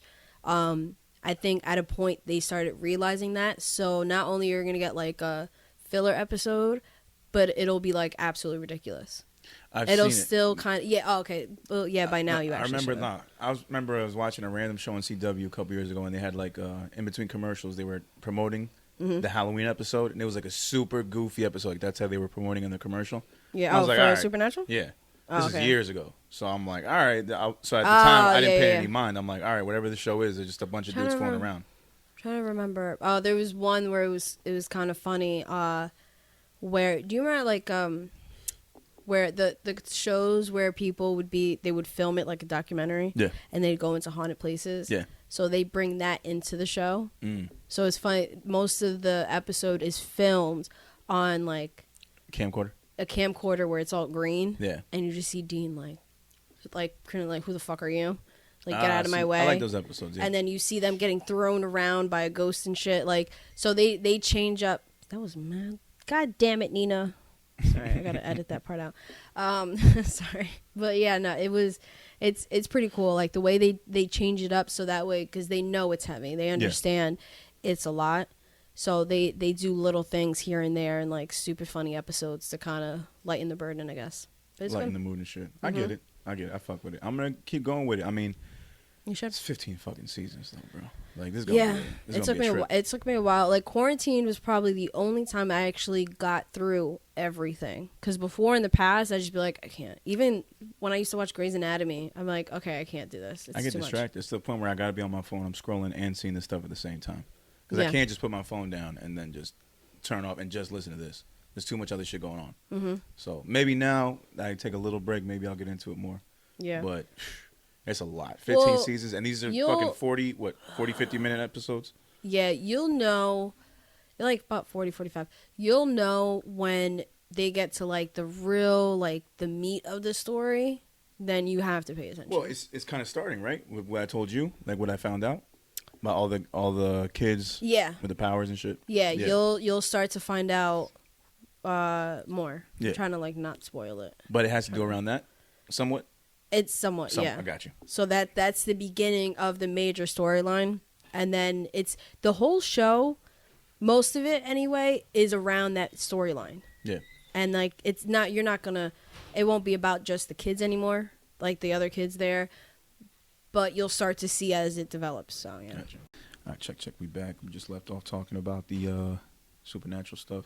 All right, now I'm good with that. And you got into a little bit of a DC marathon this past week. Yeah, for time's sake, I'm gonna save it because I'll keep it short. I did the DC marathon because of Wonder Woman. Yeah. Which I thoroughly enjoyed. That's really good. You know what? You're right. I did see it too. Real quick. Yeah. I didn't like the ending. Yeah, me neither. Didn't like the ending. And I didn't. Okay. It's not gonna be as short as I had planned. So, Cheetah, I thought loved it. I loved it, but I thought it was a little weird. She didn't get as much time to be Cheetah. Yeah. It was very like, okay, that's it. So somebody mentioned to me that they had heard that she's getting the next Wonder Woman movie. She's going to be the main villain. Okay. Which then I debunked it. Because I'm like, how if all the wishes? She never said it. She was never on screen saying that she renounced her wish. She was the only one who didn't say it. Oh. They just showed her. No, but he said, I renounce my wish. So I thought that just took everything back. Technically, it kind of took most of it back. I just assumed it took everything back. Because once he was like, I renounce my wish, and he runs out. Right. I thought that literally took everything back. Well, then what's the point of everybody else renouncing their wishes if all he had to do was do it? Because anybody who didn't. It covers the people who didn't. Or, like, the people who weren't, like, yeah. In a way. But I do know for sure because I was checking, and I'm like, when they went to her, she was just sitting on the side of the mountain or whatever. Mm-hmm. She didn't say anything. She was just laying there. Or just sitting there or whatever. So she's the only one that didn't say, I renounce my wish. And she was still, like, Cheetah, right? She wasn't in full, like, her face wasn't formed. She was back to a regular face. So that's what I had seen. Like, it was her regular face. So that's what I was just confused about. Because when they said, I'm like, what, does she find another stone? Like, does she go back to it? It's just, it is a little weird. The ending. I never knew her backstory. Huh? I never knew her backstory, like how she became Cheetah. Yeah, me neither. I'm not really a DC person or a Wonder Woman person at all. Jean Grey. So, so I never really knew about that whole thing. I had heard about her, but I never really looked into it. And then, what was it? So that sparked a thing. So I went back, I watched the first Wonder Woman that I've never seen. So I watched that. I watched Man of Steel. I actually thoroughly enjoy the new Superman. I really like him. Oh, Cavill? Yeah. Cable, whatever his name is. Yeah, something like that. Yeah. I liked him. I watched, what is it called? Batman. Huh? Oh. I watch Aquaman. Okay. Which I think Aquaman is probably one of the worst superheroes ever created. Okay. Not worse, just lame. But I really like how they had Jason Momoa. Yeah. Yeah, Jason Momoa. I think that was a good choice. Oh, yeah. I felt like he gave Aquaman life and a reason to be fucking cool and kick ass. As good as you can play someone like that only like really matters in the water. Yeah. So I really liked that one. That was pretty dope. And then Shazam I'm not fucking watching because that's just... That was kiddie shit. I mean, it was a feel good movie. Yeah. So I didn't bother getting into that. So the timeline, I looked up like 3 timelines because I thought it was weird that they left out like the Christian Bale trilogy. Mm-hmm. I thought that was fucking weird, but I'm like, okay, this is the timeline. Then I actually found one that literally is all of them going back to the 60s. So it really starts off with Wonder Woman because it's, the war. Yeah. And then it goes through all of them. Yeah. All like Adam West too. Like it goes through everything. Which is crazy because I thought that DC was going to make like a separate movie universe called like their Dark series, which kind of like the Dark Knight trilogy would have fit perfect in there. I heard about that. God damn it, Nina. Stop texting me. Sorry. I gotta remember to edit those out. So yeah, I remember that people were saying that when the whole Christian Bale shit happened in the Dark Knight, that would have been the beginning of the Dark, like movies, the Dark Universe. Yeah. But who knows? Because I just figured all the timelines that had skipped all the old, the Michael Keatons and all that shit, and the original Supermans, I just figured they cut that all out. Even Christian Bale, which I thought was kind of weird, but I guess I understand. Yeah. Just because this is the new setting for like the Justice League 2 that's going to be out. Which Justice League, the first one was actually pretty cool. I was fine with it. It just had a lot of. It was fun. I was talking about this at the bar last night. So one girl, she was like, I was like, there's just moments. We talk about Suicide Squad, Birds of Prey, everything. I don't think those are horrible movies, but I think for people who are so used to when you think superhero movie, you're thinking about Avengers. Yeah. You think about Marvel. Yeah. So when you get to DC after watching Marvel, knowing Marvel, which to common people, everything is the same. They don't know. They don't get what's what. You're coming across a lot of corny shit. Yeah. And it's a lot of super comic book. Bam! Wow! What? So, what is she called it? She was like, yeah, I call it DC-isms. DC-isms, okay. Yeah, she was like, it's just it seems like they can't get out of like the bad puns. I mean, the puns have grown since Arnold was on. Yeah. Freeze. All the ice fucking. Stay cool. Ice to meet you. Literally every scene he was in, it was like, fam, we get it, cool, that's it, done. Oh God, I said just cool. Yeah. But anyway, so it's ice to meet you. that was so 90s too. That movie was horrible. I love that. The movie was great. Corny as fuck. Did I tell you I bought a coat thinking it was gonna look all nice, and it ended up looking like the monkey. It looks like part of the costume the monkey, like Poison Ivy came out of. It's somewhere in the closet. I looked at this. I'm like, this can literally just be the bodysuit of the monkey. That should be the picture of the cover. Yeah. Indi-Flex, but you wearing that. I can literally just wear like the gloves and just do this, and then like the way the fur of the thing is. I'm gonna give it to Goodwill. The fucking jacket is ugly. So anyway, it looks so much better online. But regardless, so it left all those out. I'm probably gonna go back to watch Christian Bale, but yeah, that's all I have to say about DC. All right, no, that's what's up. I'm excited to see what else besides Shazam. I like Flash, little Brooklyn Jewish kid. No, Flash is cool. I will say though, I'm gonna wait until March when the director's cut of Justice League comes out, because I'm waiting on that, because the Justice League that was already given to us was whack, but I understand why it was whack, so I'm trying not to hold any judgment. Yeah, I think because I watched it after knowing that. Yeah. Because I had heard about it. I don't think it was that bad. But I think I'm giving it the benefit of the doubt. Batman vs. Superman, I realized why I think I liked it a little bit more than a lot of people. It's because I saw, like, the director's cut. Like, I think, not director's cut. It's like that's it. What do they call it? Would it be director's cut? Director's commentary? No. It's all, they included all the deleted scenes. It's like an extra half hour, 45 minutes. They included all deleted scenes. And extended version? Extended version, okay. Yeah. I'm like, what am I thinking about right now? Yeah, the extended version. Okay, yeah, I remember seeing that. That's the only one that you can find. Yeah, you're right. I do remember that, and they had a little more to the story because they did skip a lot of stuff in the theatrical version. Mm-hmm. They did, which is, like I said, with Justice League, and they're saying that it's going to be a 4-part series on HBO Max. What? The Justice League 2? The director's cut of Justice League. Okay. Yeah, because they did reshoots. Mm-hmm. They like beefed up everything. They have a whole new script. Like, this is gonna get like the Endgame treatment. So what is gonna happen? I think we talked about this before, like my theories that I had with what'll happen to Batman and Tony. Yeah. The contrast right there. Mm-hmm. I think something like that'll happen. Someone's got to sacrifice themselves. Yeah. Sorry, it smells so good. Damn it, babe. Damn. I don't know what I was just talking about. The food smells so good. Oh, you're talking about DC. Oh, yeah. So, Planet of the Apes. I don't know what to expect, but anyway, I'm gonna move on. So, I randomly started watching Planet of the Apes marathon. Started that. I'm only like 2 movies in though, but so I'm starting from like James Franco. Yeah, that's the one. That's when the first Caesar's around. I'm on to the second one, and it starts. And me and you, I think, were already talking. You were watching Mandalorian, I think. Yeah.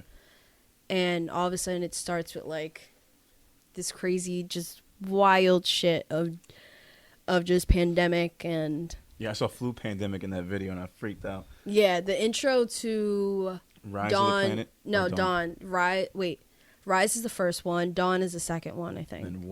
Then War. Is like that. Those set of movies that happened like 3 years ago, or that shit scared the fuck out of me. I wrote so the last part. So it's the simian flu, right? Mm-hmm. So that's what they're replace COVID with simian, and and that's what the movie is.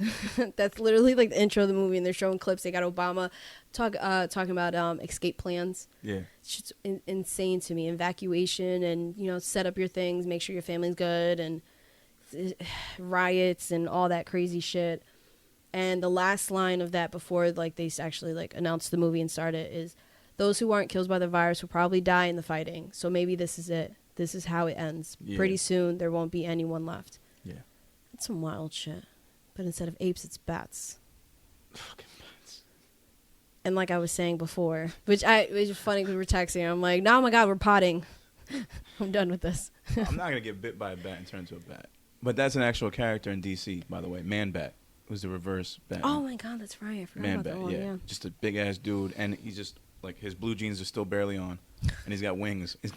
His shirt's been ripped off because of the wings. I feel like you end up turning into like a gargoyle.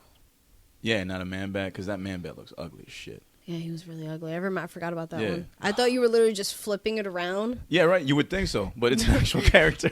And it occurred to me because I was so into the movie that anytime like you or Velvet would hit me up, I'm like, God damn it, and I'd hit pause. You motherfuckers.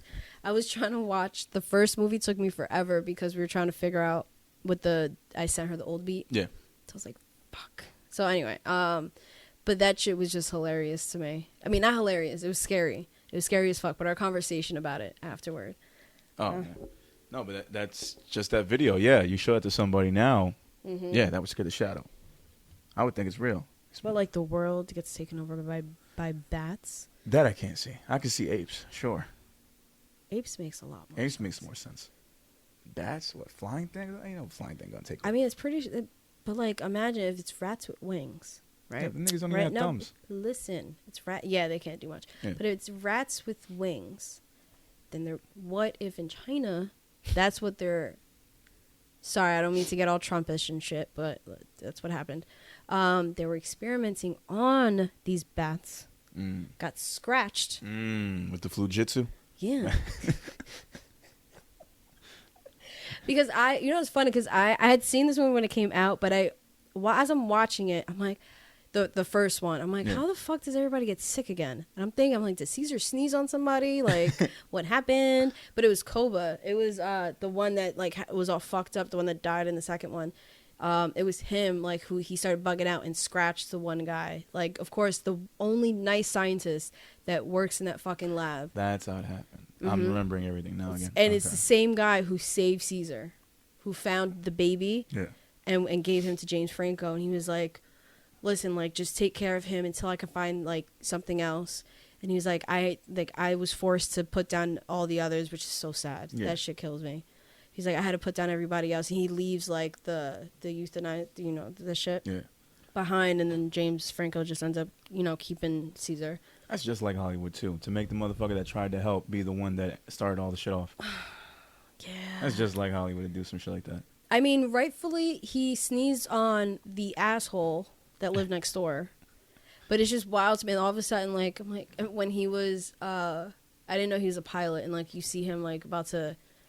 Like, he's in the airport. Yeah. And that's when he bleeds and all that shit after he got sneezed on. It was just crazy to me thinking, like, damn, like, how the fuck? Like, didn't you get your finger bitten off? Like, how can you drive a plane? Didn't Caesar bite his finger off? I believe so. Now I'm trying to remember everything. I don't remember shit. Because while I was watching all of this, I was also getting hit up for KidNova. Mm-hmm. So I missed some parts. That's why I was like, fuck, I don't remember. No, I don't remember this. Fuck. I saw it in the theater once when it first came out. Same. So that's why, like, me watching it again, I'm like, I didn't know about the scratch. Yeah. I knew he caught it, but I'm like, how the fuck did he catch it? I'm like, because once I seen him on the screen, the nice one that was trying to, like, save the Caesar, I'm like, oh yeah, he dies, he catches it, but what the fuck? But regardless of the actual plot of the story, it's just insane to me how scary, similar this is, and this was only like a few years ago. You said it's happening what in 2020 something? No, the second movie is 2029. So all of that, like, well, so it was 2019. Technically, was when, like, Caesar was born. Yeah. In the beginning of that, and him taking them, like, freeing all the apes and giving them, like, the juice for all, the gas to make them all smart and going into the woods. So that would have been 2019. Gotcha. And then over the course of 10 years is the simian flu killing off everybody. And then watching this movie where you're seeing everybody getting all excited that they have lights again, and like, the one guy gets to charge his iPad and he's seeing pictures of his kids and his wife, and I'm just like, yeah, no, to think how scary it could be. Yeah. Oh. Yeah. Okay, we got to change subject. All right, so next, what's next? What we got? Yeah, please. I can't. Hard segue. Okay. It's been a while since we had a hard segue. Like I know. Go ahead. All right, so, you did mention before about the DC shit with Michael Keaton coming back as Batman in an upcoming Flash movie. Yeah, that I didn't know. That would have to be the Flashpoint movie. It makes sense. Yeah, it makes sense. Yeah. Well, for anybody that doesn't know Flashpoint movie, it's kind of like a different take on things where Flash goes back in the fucking time trying to fix something, but ends up in a universe where Bruce Wayne died, and his parents were the ones that ended up being different. Like his dad becomes Batman, and his wife, the mom, ends up going crazy and becomes a female Joker. Oh shit. Yeah, that's the Flashpoint shit. Got it. I've heard about it, and I heard I heard the premise. I didn't know the extent with the parents though. Yeah, so Bruce dies instead of the parents dying. Gotcha. So Bruce's dad goes crazy, becomes Batman. That can easily happen in that whole scenario. Easily. And then the mom just went super crazy and just ended up wild, losing her fucking mind. And then the rumored Batman Beyond feature film with him in it. It's a rumor though, but we need that. Okay. We need that. Who is? This is becoming a comic book nerd podcast, but I don't mind. I don't care. Don't care. Don't care, because we're the Lyrical Fix in hip hop discussions. What we excel on, I guess. Or would you rather is hip hop and critique? Yeah, hip hop and critique. That's right. So apparently, we can't just hip hop and critique, even though that's what we do. But anyway, so I really think that Keaton is the best Batman ever. Yeah, we've already talked about this, right? About this. But so this is a conversation that happened at the bar last night, and Heath Ledger came up. Like, we were just talking about like the different characters, and they were like, well, the girl that came up with the DC-isms, she was like, most people will say because he was such a big factor in like his death and everything that he's the best Joker. I'm like, I understand that, but if you ask me, it's Jack Nicholson. Why? It's the whole aesthetic and like how, I don't know, it's something about it. Like, don't get me wrong, they're very close. They're very fucking close. I don't know why. I just like Jack Nicholson's Joker a little bit more. He looks more like what the Joker would it's be the aesthetic in your head. Yeah, I think it's the aesthetic of it, the laugh, the way he danced around, and not for nothing, Heath Ledger literally, like, there was interviews where he was sitting with and studying Jack Nicholson. Yeah. And they had conversations about this, and even having conversations about when he started getting depressed, he was talking to Jack Nicholson about it. Yeah. He's like, how do I, because Jack even said it, he was like, yeah, like, I mean, he was acting like for like how many decades before Heath Ledger even became Joker. Right. And the amount of different, here's Johnny, like the amount of shit that he went through. He's like, you could tell he's like one of those method actors, and so was Heath Ledger. So he's like, you have to remember this is just a character type of thing. And I mean, it got to him, unfortunately, but the aesthetic wise, Jack Nicholson. Jack Nicholson, he was so used to shit, he could handle it so much easier. Like he wouldn't have been in the same situation that Heath was in. No. But even if so, like, maybe he was before. Well, he hit it pretty well. Yeah. And maybe he just learned not to let it get to him. Or, I mean, for most of his life, I think we kind of associate Jack Nicholson in a crazy way. Like, he's just... I see him as the guy, like, he's after his sets, after he's done wrapping up the set for the day, he's at the bar. And he's the guy that you can drink, like, all night with. Yeah, he's definitely drinking his troubles away. Yeah. He's definitely sniffing and popping some stuff. Yeah, he's Hollywood shit. Yeah. Like, he just looks like cool as fuck and crazy as fuck and just has done everything in the world. Always courtside at the Lakers games. Like, he's fucking chilling, living his life. He's that Hollywood dude. And somehow he's resilient like a cockroach, because nothing brings this guy down. That's what I love about him. Oh my God. He's so fucking awesome. I would cry if he died. But anyway, he's definitely a treasure. And then Heath Ledger, so while Jack got the aesthetic down, Heath Ledger like took the acting part of it to a whole different level. Mm-hmm. Made him more sinister. Not just evil, but sinister. Yeah, because I don't think Jack Nicholson, like, especially during that time, there was a lot of corny stuff happening. I don't think he was as corny.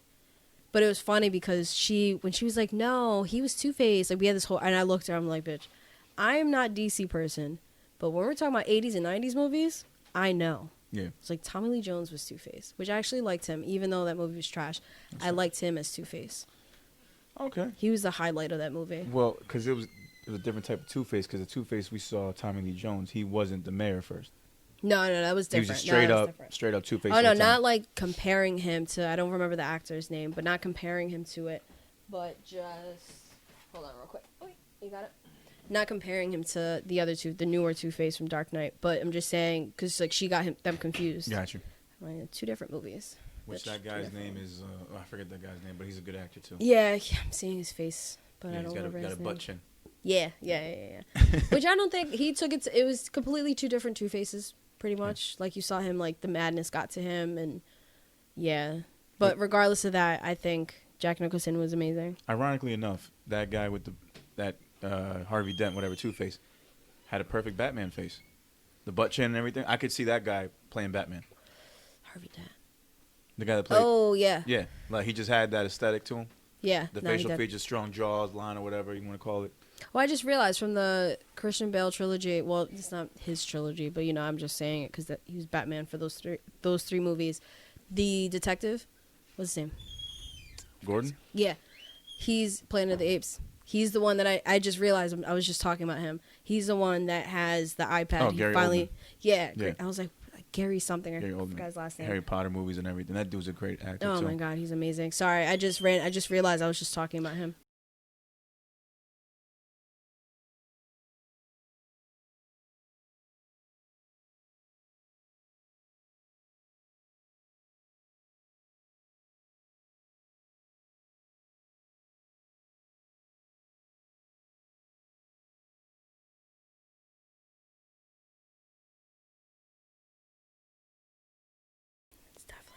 Oh, it's in here. See, why are you talking shit? Why are you trying it's in here. I forgot. I just realized. Yo, don't worry, Juan. It's on camera. It's being edited out. No, we're not editing that. I'm the one who edits. Shut up. All right, so go ahead.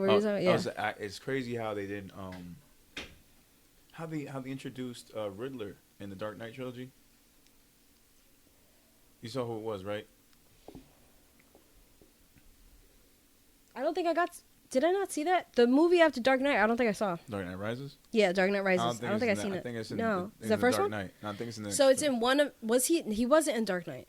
No, he doesn't show up like in full costume. He's a regular dude who's like working, like the accounting department at Wayne Enterprises. Ow. Yeah. And he's like, yeah, I've gone through the numbers and some of the stuff doesn't match. Like, how are you spending this much money on something? And he's talking to Lucius Fox. Yeah. What's the guy's name? The actor? Why am I drawing a blank? Shit. Morgan Freeman. Yeah. So yeah, he's talking. That's not Lucius. Oh, yeah. Morgan Freeman. Yeah, so he's he's questioning Lucius Fox on like, yo, what's all this huge amount of spending that you're doing for like these tanks and stuff? Mm-hmm. And he's like, don't worry about that. Mm-hmm. And then he threatens to go to the press about this shit. Batman or Bruce Wayne sort of saves his life in his Lambo in that one scene. Yeah. Okay, and then he like looks at him like, yeah, keep your mouth shut, kind of thing. Oh, okay. But that was so was Riddler. So you fix your mic here. Yeah. No, just move it closer. You. Get comfortable. Okay. Yeah. Sorry. Shit. What was I saying? No, that I don't remember his face. I know what scene you're talking about, but I don't remember his face at all. No, it's a short little dude that would look like a fucking Riddler guy. Yeah. Little short dude that works in the accounting department. I wonder if he would. I wonder if he would beat out Jim Carrey.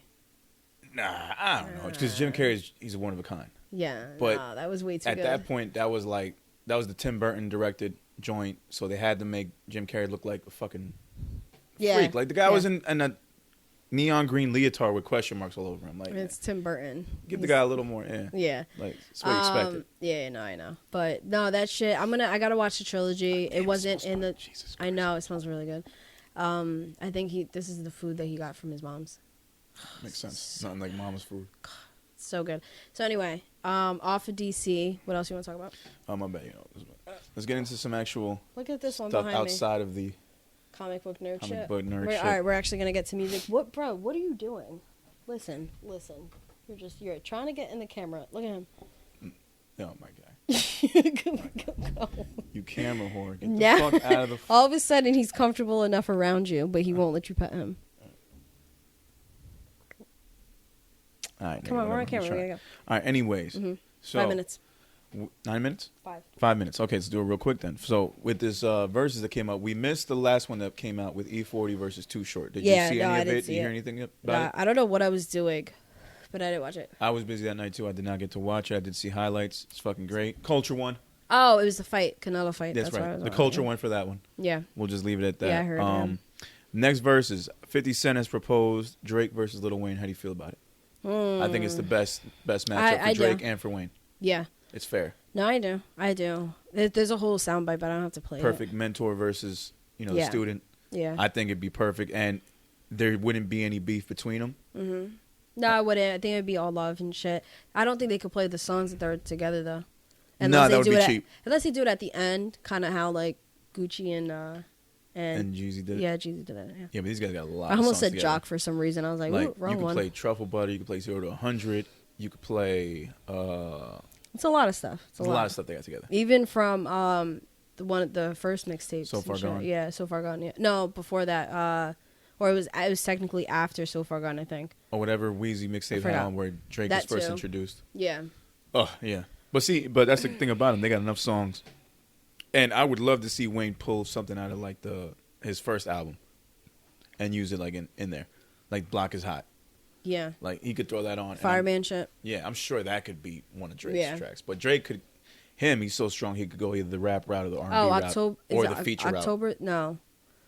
Was So Far Gone? No, it's the other mixtape he had. Room for Improvement. Yeah, Room for Improvement too. I think. What, Weezy was on that? No. Oh. But I'm saying like he had, it's everybody forgets about that one. But she's a video girl. Yeah, I think it still rocks. Like I have a Drake playlist. It's named Oh Jimmy. Fell in love with a video girl. Yeah, I remember that shit. That was that shit. Clip. Stop. Cause she's a video girl. Let me see. At 1:37, let me stop. Let me see. So then after I'd seen that last week, right? Mm-hmm. This is the old clip of like that 50 mentioned the whole thing between Lil Wayne and Drake. Then today I seen that Young Thug was somewhere, forgot, talking about he wants to do a Verzuz with Lil Wayne. Mm-hmm. Quote, "We got to talk about influence. We got to talk about everything. It's not just about no rap." Okay, fair. Now, Young Thug feels like he's the main influence of the new generation of rappers. Yeah. Possibly. I know a lot of people give Thug his flowers when it comes to like, who they listen to and who they got their style from. Mm-hmm. But let's not act like Wayne didn't do that for all the rappers before Thug. Mm-mm-mm. You know what I mean? Like, I don't dress like Wayne, but I will say I he's one of my influences as far as artists. The dude is just fucking talented. If you don't think so, like you not really a hip hop head. Exactly. We could debate all day about how you feel about his lyric wise, but his style, the way he comes up with punchlines, his writing material, like the way he goes about it, his rhyme schemes, that's some hip hop shit. That's lyricist shit. Yeah. And I'm sure he prides himself on that. He doesn't just go in there and just go lazy. Obviously, some of the punchlines can sound a little bit too elementary sometimes. Yeah. I just don't think. Spits fire. I don't know. About what part? Young Thug in his. No, Young Thug is influenced. I will say that. But if we're really talking about who's got the biggest influence, who has a better career, who's made better songs, it's Wayne. Yeah. All day. But my thing is like but I'm seeing it as if he's proposing that he does Verzuz with Lil Wayne, he's talking about influence, that means that he's saying that his influence is just as great as Lil Wayne's. Yeah, no, it's not true. It's not. No. He's bugging. But then he also goes on, so I seen, what was it? Young Thug claims to have more stadium anthems than Jay-Z. No. Then he snaps out of it. So he's like, no, like, what was it? In the article, it literally puts, insert foot to mouth, in mouth. And then after that, he got backlash, and he was trying to, like, backtrack on it. Then he also... tried to clean it up. Yeah, he tried to clean it up real quick. And then he also... I don't know, I think this might have been the same. He was on Gilly shit. Then it's like this week, the past couple days with this motherfucker. Then apparently he says, a Drake-level hip-hop artist can only go so far unless they make pop music. Once you're like Drake's level, this is a quote, there's like nothing else you can do. So he feels he's at Drake's level. No, he didn't say, but he's just saying pretty much what the next one we can get into the next shit with this, that he's pretty much saying that Drake soon enough is just gonna die out, because once you hit that level, there's nowhere else to go in hip hop. Yeah. Yeah. Right. So that's what he's pretty much saying. Like, it's an indirect of what Charlamagne said. It's indirectly saying the same thing. Drake's run is pretty much done. Yeah. Okay. Which we can get into next. Oh no, I mean, for real quick. So, wanted to mention this. So Najee Chill of New Cigar Talk tweets, "I'm pretty sure 50 beats Jay-Z in a versus battle." Don't know who he is, but I highly disagree. It's a hip hop journalist. All right, don't agree with him. Yeah. Yeah. So, 50's got hits. Definitely has the bigger debut album as far as like not critical acclaim, popularity. Mm-hmm. You know, people would say "Get Rich or Die Trying" is much more popular than Reasonable Doubt. Is it better? No. Yeah, because he goes on. Somebody had like, it was a whole thing on Twitter about it, and he's still like, I had open Twitter, and he's still talking about it. He's still responding to people. Somebody had like refuted it, like the fuck, like challenged him about it. He said, "Jay is definitely the better artist. I think 50's hits are more universal. Jay has a ton of cult and street classics like Where I'm From, but that don't hit the same outside the East." All right, so then we're going back to what I said before. Commercially versus critically. Commercially more successful, Get Rich or Die Trying. Critically better, Reasonable Doubt. Without a doubt. Don't get me wrong though, like, I just don't, there's some bangers. Like, it's a great, like, I just don't think side by side in a versus battle, I just don't think side by side it would match. No, if you're doing just those albums side by side in a versus battle, 50's gonna win every time, or 9 times out of 10. Yeah, because he said, he then tweeted, what I seen today outside of this was, so what does Jay-Z come back with when 50 drops in the club?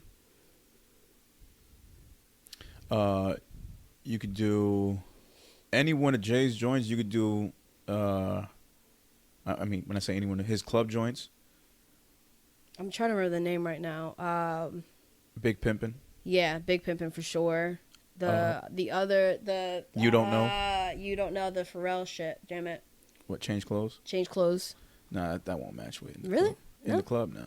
Or maybe I'm thinking about another one. He has another joint with Pharrell, or maybe I'm bugging. Never mind. Frontin'. Frontin' was up there. I wouldn't say it's in the club, but it was up there. But does Jay-Z have an in the club type record? Like Jigga What, Jigga Who? Yeah, that too. I think that was going. Jigga My Nigga. Like, what's something that had the clubs like jumping from Jay-Z? I was way too young. I'm trying to think of it myself. Like, I'm thinking Blueprint era. There weren't any songs on the Blueprint that had that, except for You Don't Know. Yeah, that like you could hear in a club. So I'm thinking, yeah, because by the time I had a short stint with clubs because I also was going to house parties very young, so I was over the club shit. I prefer house parties. House parties. Yeah, I think Jay-Z rocked out more, but it's also a house party scene. Yeah, it is different. So, but two different artists again. But I just think I'm sticking with Jay-Z. I know I'm a Hov fan, but side by side on a versus, I don't know. I don't know. He may get a point for In the Club, but I just don't see it. Yeah, I think he might get a point for In the Club. It's also a weird versus. Yeah, it's a weird thing to propose. And it would depend on what song Jay-Z chooses afterwards. Yeah. And the crowd. Because that's a strictly New York crowd right there. Check. All right, we're back. All right, just like we were talking about Drake before, there was some other news that came out. Can we play the clip?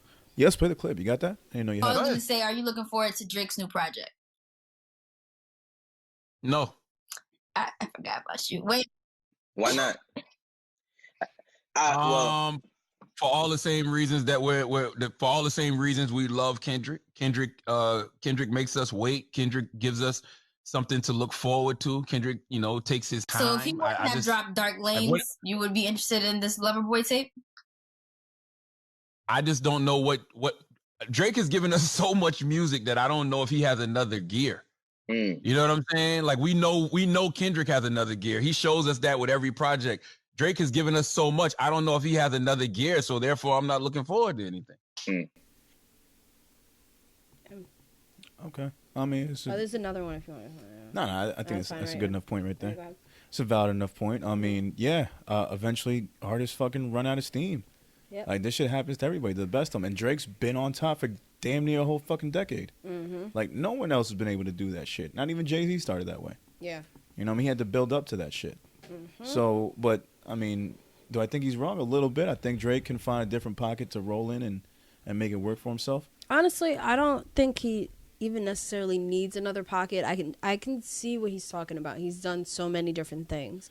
Different where genres. Yeah, where unlike in his I already lost count of how many albums this is.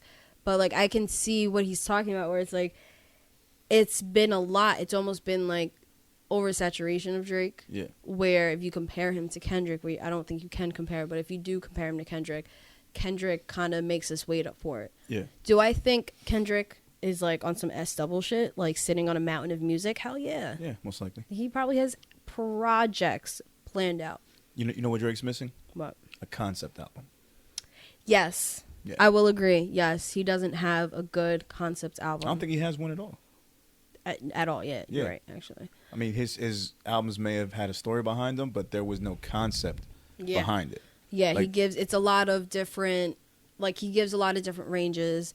He offers up the party songs, the girl songs, the 5 a.m.s it's and formulaic 6 a.m.s and shit. The timestamp records, the girl records, maybe some R&B. There's a formula behind it, but there's no concept behind it. It's just songs put together. Which I don't think this Certified Lover Boy, that doesn't sound like it's going to be a concept album. It sounds like it's going to be a lot of R&B, a lot of sappy shit. Yeah.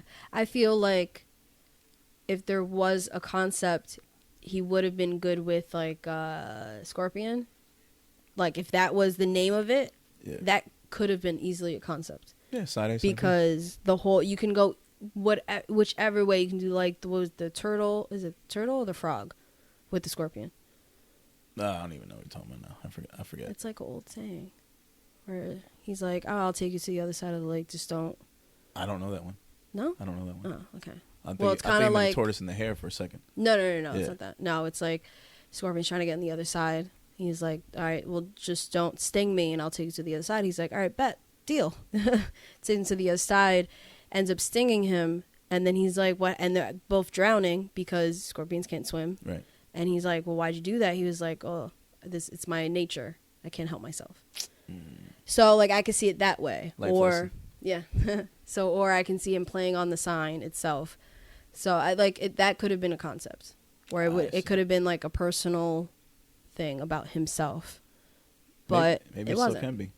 I mean, shit. We just found out. I mean, like that last album would have been really good for that. Right. Maybe the next one you can. Shit. We just found out that he doesn't really love his bed and his mama. My bed is actually his son. His son's middle name.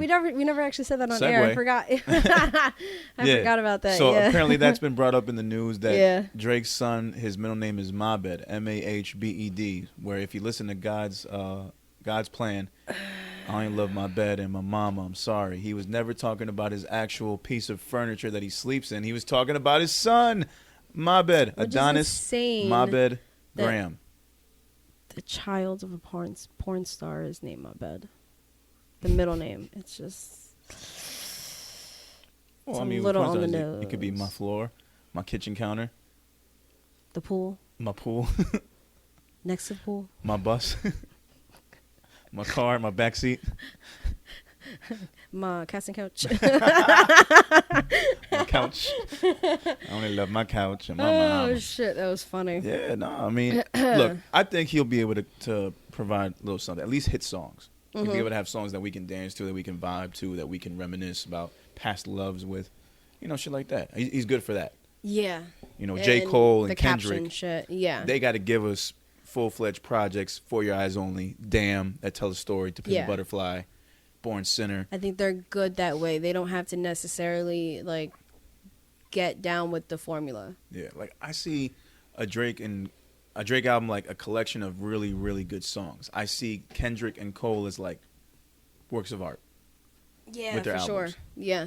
They're both good in their own way, but I see a more complete piece with this. With Drake, I'm like, all right, this is just dope from track 1 to whatever. It's just dope shit. I wonder if Drake can I mean, his writing skills aren't bad. Mm-mm. I just wonder if he can actually make a concept album. Yeah, or maybe it's just like it's concerned and label centric to like the formula. Like we have to do this. Yeah, I feel like he just has like a whiteboard of like, all right, we need a party song, we need a girl song, we need a rapping song, I need a timestamp record. That's how I feel like he makes his albums. Which is nothing wrong with it because they end up being hot every fucking time, so you can't argue with that shit. Yeah, it works. So it's almost like at this point, it's like, all right, if it's not broken, don't fix it. But at the same time, it's like, why would you not want to change?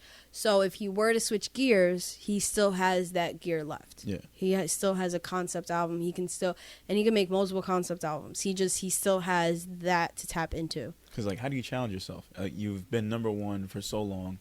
You've done different genres. I feel like that would be a good way to challenge himself. Make a concept album? Yeah. But like a concept album where he's like, what, like an alter ego? Concept album where he's only singing? You know, like maybe that's what Loverboy is. Maybe he's just singing. Maybe this is going to be a concept album where it's just R&B. Would it be like Drake versus Aubrey? Kind of like that, yeah. It's like the Usher versus Raymond. Or T.I. versus Tip. Yeah. Yeah. So, something. I mean, because I hear Certified Lover Boy. Yeah, that sounds like a Drake-ish title. Mm-hmm. But it also makes me feel like, all right, there's not going to be much rap in here. No, it's definitely an R&B shit. It is. It might be a little bit of rapping, but I definitely see more R&B. He's going to be singing. And then I see that as somewhat of a concept album. So if that's hot, then I'm like, all right, then this nigga really has done everything. He's proved that he can do whatever. I don't think that's a concept. I wouldn't call it that a concept. I don't know. I wouldn't. Unless there's a story behind it and it's all R&B-ish. I would count. I guess. That would count as a concept album. It's not a good one, though. Well, we don't know what the concept is. True. He might be telling the whole story. He might be detailing the whole story of how he had this kid and how he met the girl. That might be something. There might be a story behind that. He can go from his hoish ways in the beginning and then end up having a kid, and he's not settling down, but... Growth. Yeah. Sorry. Growth. See, that burp was a lot quieter than the last one. Sorry. All right. So moving on, we had talked about J. Cole. So a while back, I don't know how long ago it was. What, that picture? That was this week. No, I'm talking about when he announced that he had like one more project, or like that the Fall Off was coming up soon. Because if you are familiar with, if you're not familiar with J. Cole, started up with the come up, the warm up. So the Fall Off would be if he was going to, retire. Mm-hmm. That would be his last project, the Fall Off. So, and just recently he posted something on Instagram, and it's his release. Schedule. The release schedule, yeah. So the Fall Off era, he dubs it. I like it. There's features, KOD, ROTD3. Oh, is that R? Yeah, Return of the Dreamers. Oh, nice. Yeah, duh. That's 3, right? Yeah. Then the Off Season, which would be the next project, I guess. Mm-hmm. It's a Boy. Makes sense. Then the Fall Off. The album. Yep. I like it. I like that there's an era. So we have of shit. 4 more projects before we get to his last. Wait, what 4? I see 3. What 3? Off Season, It's a Boy, and Fall Off. Wait, did 3 already wait. Oh, yeah, duh. Yeah, so there's 2. Yeah, duh. Never mind. I'm like, wait. I don't know why I keep thinking that's a 5. Oh. And it keeps fucking me up. Yeah, damn. So, 2. So technically the Off Season would be the next one, followed by It's a Boy and the Fall. So I don't know if these are like going to be mini EPs that lead to the Fall Off, or if he really just has 3 more albums left in him. But I like the fact that he crossed off features. I guess that was a plan. Like, I'm gonna take all of 2020 and just do features on everybody's record and kill it. Yeah. Because he did do that. He did do that. He started with 21 Savage on A Lot. Mm-hmm. I remember that. It was like January 2020, and people were already saying, like, yo, this is verse of the year. Yeah. Then he did what? Who else he did? He did Gangstar. Was it Royalty? Yeah. Was it Royalty? Or Diamonds and Loyalty? I don't remember. Yeah, but the Diamonds Diamonds joint. Yeah, I remember. Yeah, and then I can't even name the other features he did, but he killed a bunch of other people's features. No, he did. He was doing a bunch of people. Yeah, he did. It was good. Yeah. And then it would be pretty much the Off Season and It's a Boy, then the Fall Off. And he goes, I still got some goals I got to check off before I scram. He's really going to be out of here. Yeah. He's really going to be out of here. I don't blame him. No, I don't. He's been saving his money, driving Priuses. He's doing it right out here. He's been really focusing on being like producer, being like the boss of like, signing these people and making sure like they get their shit off too. So I respect it. I do.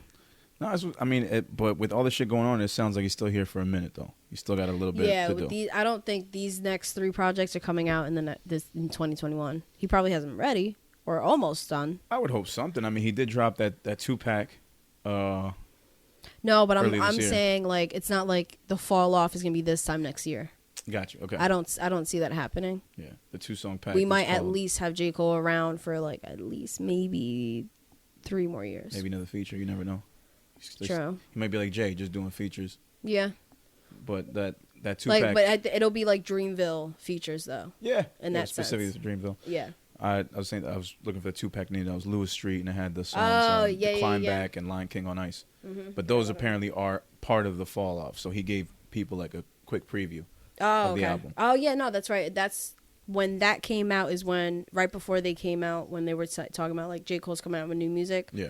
It was saying that they were singles off of the fall off. Yeah. Which he did say that. And then that was the whole Snow on the Bluff controversy. I just don't remember. Too. Yeah, I just don't remember when those released. But yeah, that was when I first heard about the fall off, which was like, my heart sank. Oh yeah, no, that was in July when he released it because the Snow on the Bluff was in June. There you go. Okay, there you go. All right. So I know it was sometime this year. I'm happy to hear that Cole's coming out with new shit. Obviously, I'm a little saddened to hear that he might be retiring soon, but we knew this was coming up. Like, no, this was nothing that he wasn't hiding. This isn't a surprise announcement. Like, he'd been alluding to this shit for a minute. For sure. So, no, he has. Nah, man, I mean, I'm sure whatever it is going to be fucking dope because Cole's still one of them niggas that can do it like he's supposed to do it. Do the real big shit. You know what I'm saying? Him, Drake, and Kendrick. Mm-hmm. They the top 3. You know what I mean? You know, as far as like the new generation. Yeah. Can't really argue that. No, it's going to be good, though. And I like the fact that he laid it out because, you know, like I said, with these top 3, they're different in many ways, and you appreciate it. Like, Cole's the only one out of, like, Kendrick and Drake that'll tell you what he's doing. He'll lay it out for, like, yeah, I'm going to do this. I got this going on. This will be out here at this point. Yeah. Kendrick might surprise you, or he just lays in the shadows. Drake kind of, like, in between. He'll make a big announcement for when it's coming out. Yeah. Or a video or something. Mm-hmm. So I like the fact that they're 3 very different, but also just like similar in dopeness, depending on who you ask. Yeah, but I feel like those are common names, especially for like the generation. Oh yeah, that they came out. Oh yeah, yeah. They're the real influencers. Mm-hmm. That's what. Not Young Thug, that's for sure. That's damn right. Moving on from that, a homie from Detroit, Eminem. Oh yeah. Oh, no, nothing else on the J. Cole shit. Eminem landed UFC bag for the McGregor and Dustin Poirier rematch. They're going to use his song Higher, which I assume is off the most recent album. Yeah, I still haven't heard it yet. Well, we've also been in like super album mode. I ain't heard shit. Nigga, the only thing I heard besides Tripp's album and Guess's album. Like, I haven't heard. Yeah. Oh, and Season I heard again. Other than that, like, I haven't rocked with like nobody's shit. Same. It's a single here and there, but I've been so focused on my shit. Yeah, it's been because I've trying not to like. I'll listen to other projects, especially if it's our people. It's mainly just been our people, honestly. Because I listened to Cudi, but that was during a time where I was waiting for you to write, and then Jack Harlow. So like that was my downtime. But now that I have to start like editing and shit and actually like do stuff, I'm like, oh, I can't do anything right now. So, but, oh, man, KidNova is so fire. Sorry, I just had to say it. Thanks, mate. We're listening to it later. I'm happy. I'm just, I don't even know what to say anymore. I'm happy about it. But, yeah. M's, I guess, UFC bag. I mean, I don't really have much else news for that. Mm-hmm. It's just dope that they're going with another hip-hop song. So. Yeah, it's a commercial for the rematch that I didn't get to see the date, though. That's coming up. It's very soon. I'm excited for it's the very rematch. Soon. Let me see if I can find out when the actual. Let me see. I feel like I was Irish in some other lifetime. Hold on, real quick. Sorry, I'm going. I'm trying to find the fucking match. When it's gonna. Oh, okay. Anyway, so I'm gonna. You can come back with that. So now Royce, who has been Eminem's bulldog for January 23rd. Forever. Okay, January 23rd. Actually, oh damn, it's coming up. Yeah, has been his road dog, pit bull, bulldog forever. Has now clapped back at Benzino, who is out again talking shit about M. Yeah, I don't get that. Yeah, get the link. I can't click the link. So I didn't catch exact. Oh, I don't know if I want to get into this because then they threw out Benzino's age, and that's why I put in the note. I was like, you're 55 years old. What the fuck is he doing? Like, Yeah. Royce the 5'9" Flames, Mr. 5 Mics from Hip-Hop.DX. Yeah, and then and I realized I still had a screenshot from a while back, Royce's quote to Lil Pump when Lil Pump was talking shit about Eminem. Yeah. It's like, where I just, like, you have Lil Pimp doing all this and that, and then now you have Benzino just coming out of nowhere. Then there was somebody else before Lil Pimp, just don't remember his name, the one that was also, I think, trying to drag Joe Budden too. Starts with an L. It's not little. No, it's an old one. It's an old guy. Oh, Lord Jamar? Yeah, Lord Jamar. I was like, I know this starts with an L. Yeah. Lord Jamar was like getting back into it too. So it's like, it's fucking insane. I didn't even know if it was really worth talking about because it's so catty and back and forth. And if this wasn't Royce and M, I'm like, Benzino, are you back on Living Hip Hop or some shit? Like, what is going on? Like, what is going on? I'm just reading the back and forth that they had. I don't even know what started this, but it had to do with Clubhouse. Oh, well, no, it's not Clubhouse. Benzino doesn't have... Royce was saying, I can't wait for Benzino to be in Clubhouse so he can, like, you know, they can actually talk it out. Or, like, they have witnesses or whatever bullshit. I forgot what the fuck he said. I'll read the tweet right here. I can't wait till Benzino gets on Clubhouse. A front row seat to the most obligatory, pseudo-toxic, masculine tough guy talk the world has ever seen. Popcorn emoji. Please clap for this hoe-ass nigga so he can try to move on. He's stuck in 06. Thank you. Peace, peace. Benzino replied by insinuating Royce was nothing more than Slim Shady's pawn. And he said, called him a slave. Yeah, nigga took that long to answer, you fucking slave. After you finish washing his drawers and sucking his dick, holla at me. You the biggest coon in hip-hop, you sell out. How can you be Malcolm X and Sambo Joe at the same damn time? I'm not Lil Pump, you fuckboy. And he also added, I didn't think it would take you this long to put your KKK cracker cape on. You're trying to look good in front of the other side, but they don't fuck with you either, bozo. How come you never said nothing about those racist tapes? Me pro-black. The world knows you're Marshall's lapdog. You had M's platform this long and still irrelevant. You still ain't blown. You've been sucking his dick so long you forgot that you're an artist too. It wasn't long ago when you was going at him. Now you think niggas won't go at him because of you? You a whole pussy out here. Damn. And then Benzino says some shit like, because the video that I was going to have, it was behind the scenes video that I still have saved on my phone, of the video, like this some D'Angelo weird shit. Oh, niggas right here. And, yeah. But like seeing him with no neck and doing... And all greased up like that. Don't get me wrong. The dude worked out. You can obviously tell he worked out. He wasn't going to do that shit if he wasn't. Yes, but still, it still looks weird. It's Benzino. It's weird. And he's doing the movements where he's just like... Bruh, do you want to see the behind the scenes? I mean... no, I'll show you off air. Yeah, it's just, I wanted that to be a react video so bad. I saw the clip of the actual video. No. I saw the actual video and just him like... And yeah, he's trying too hard with the D'Angelo thing. It was just too much for me.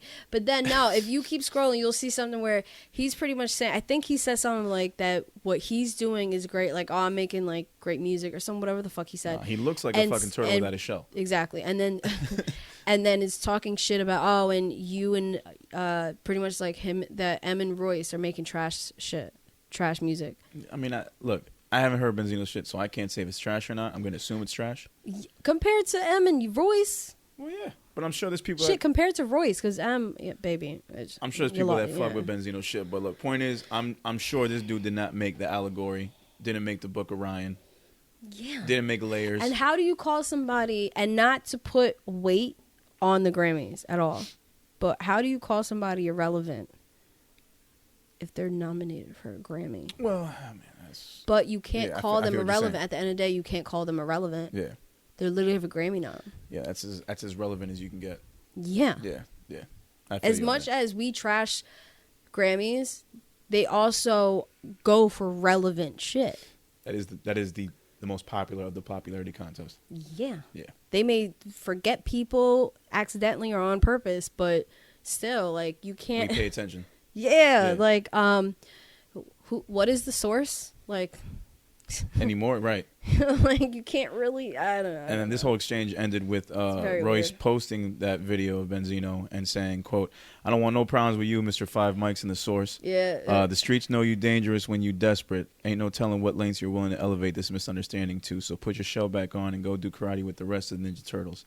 I'm a God-fearing, peacefully, fully clothed man. Peace, gangsta. Peace. So the video portion, I'm gonna put the actual video of thing while we're talking about this. It's nasty. Yeah, it's some nasty. I'm just seeing the thumbnail, and this is nasty.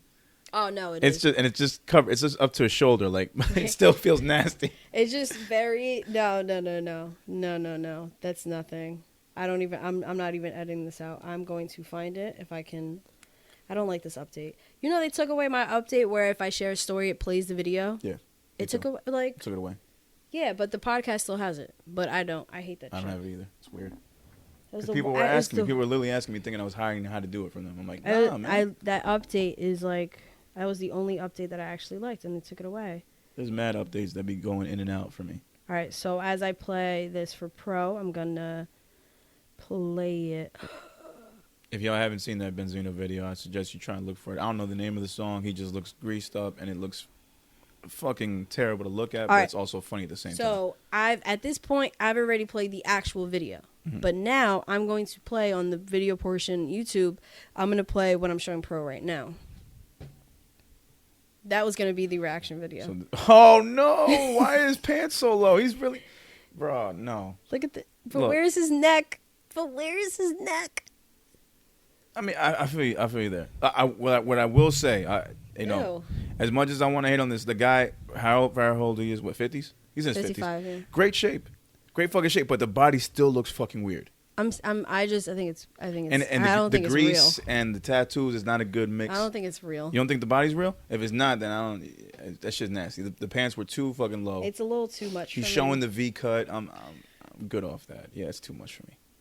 Yeah, it's like it's a little. But I will say, hey, at least you hit the gym, because ain't no way you're gonna do that with a dad body. It's you know how we talk about like the thighs don't match. No, not just the neck, but you know how we say the thighs don't match the ass. His head doesn't match the body. Like, ew, I'm trying to hide the V. His head does not, like, it's just weird to me. It's all very fucking weird to me. But yeah, I have no words. Oh, God, that's staining my brain. All right, do you want to break and then? Oh, my God, we'll have to. Yeah. We're back. Episode 69 has been quite the thrill ride so far. Mm-hmm. Gets a little bit of everything. And let's just do it. Let's just get into our favorite segment, your favorite segment, your mom's favorite segment, called... And if you don't know, now you know, nigga. Oh, that was smooth. As always, we got to remind y'all beforehand, we do not own the rights to any of this music. We are simply just showing love, helping y'all keep in tune with the best and brightest inside and outside of New Jersey whenever they drop new music. Shout out to all the artists that have been on our If You Don't Know segment before. And also make sure to check out that If You Don't Know playlist on Spotify and Apple Music. So first off, I'll go with my entry. Comes from a homie out of Jersey, Nic Mercer. I don't know where my phone is on. You want your phone? Oh, shit. Oh, hello. Yeah. Okay. Yeah, so Nic Mercer, he just digitally remastered a project. I'm waiting for you to get this stuff together. With the producer, Jay Fields. Mm-hmm. Keep talking. It's available on all streaming platforms. We weren't able to find the project right away, so we're going to play a 1-minute snippet off of his IG. Mm-hmm. I just want to get the name of the track again. What was on there. Here you go. Yeah, so the name of the track, the name of the album is The Gateway Effect. The name of the track that we're going to be playing is called Axel Stalls. I actually found it on YouTube if you want to play it from there. All right, well, we got the thing here. We'll play the minute snippet. Again, it's called Axel Stalls by Nic Mercer and Jay Field. The project is called The Gateway Effect EP. Let's get into it.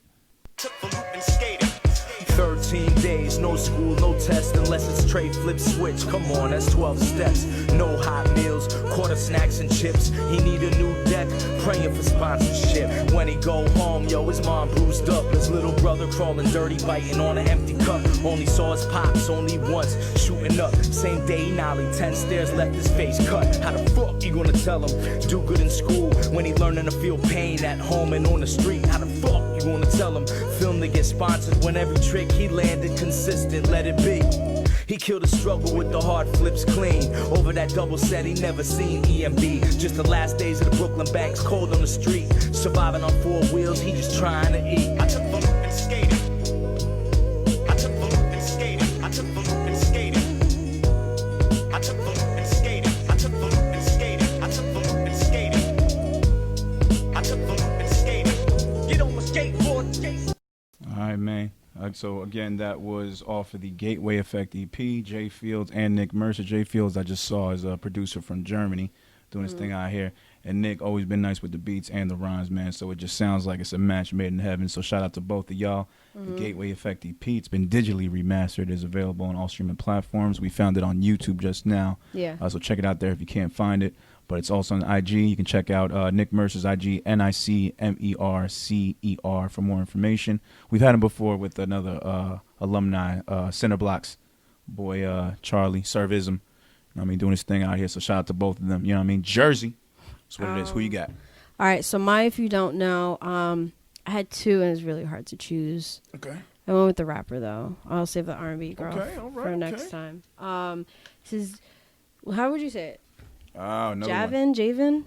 I'm going to go with Javen. Javen? It could be Javen, but I'm going to go with Javen Okay. Oliver. Javen Oliver. I don't know how I came across him. I've seen him around, like I've seen his name around before. It could have been just homie in Seattle, Famco. Okay. It could have been him, but he's from, let me see, Detroit? Let me just make sure. Baltimore, one of them. I forgot where he's from. But fire. So this is his song, Ego Trip, and he just dropped.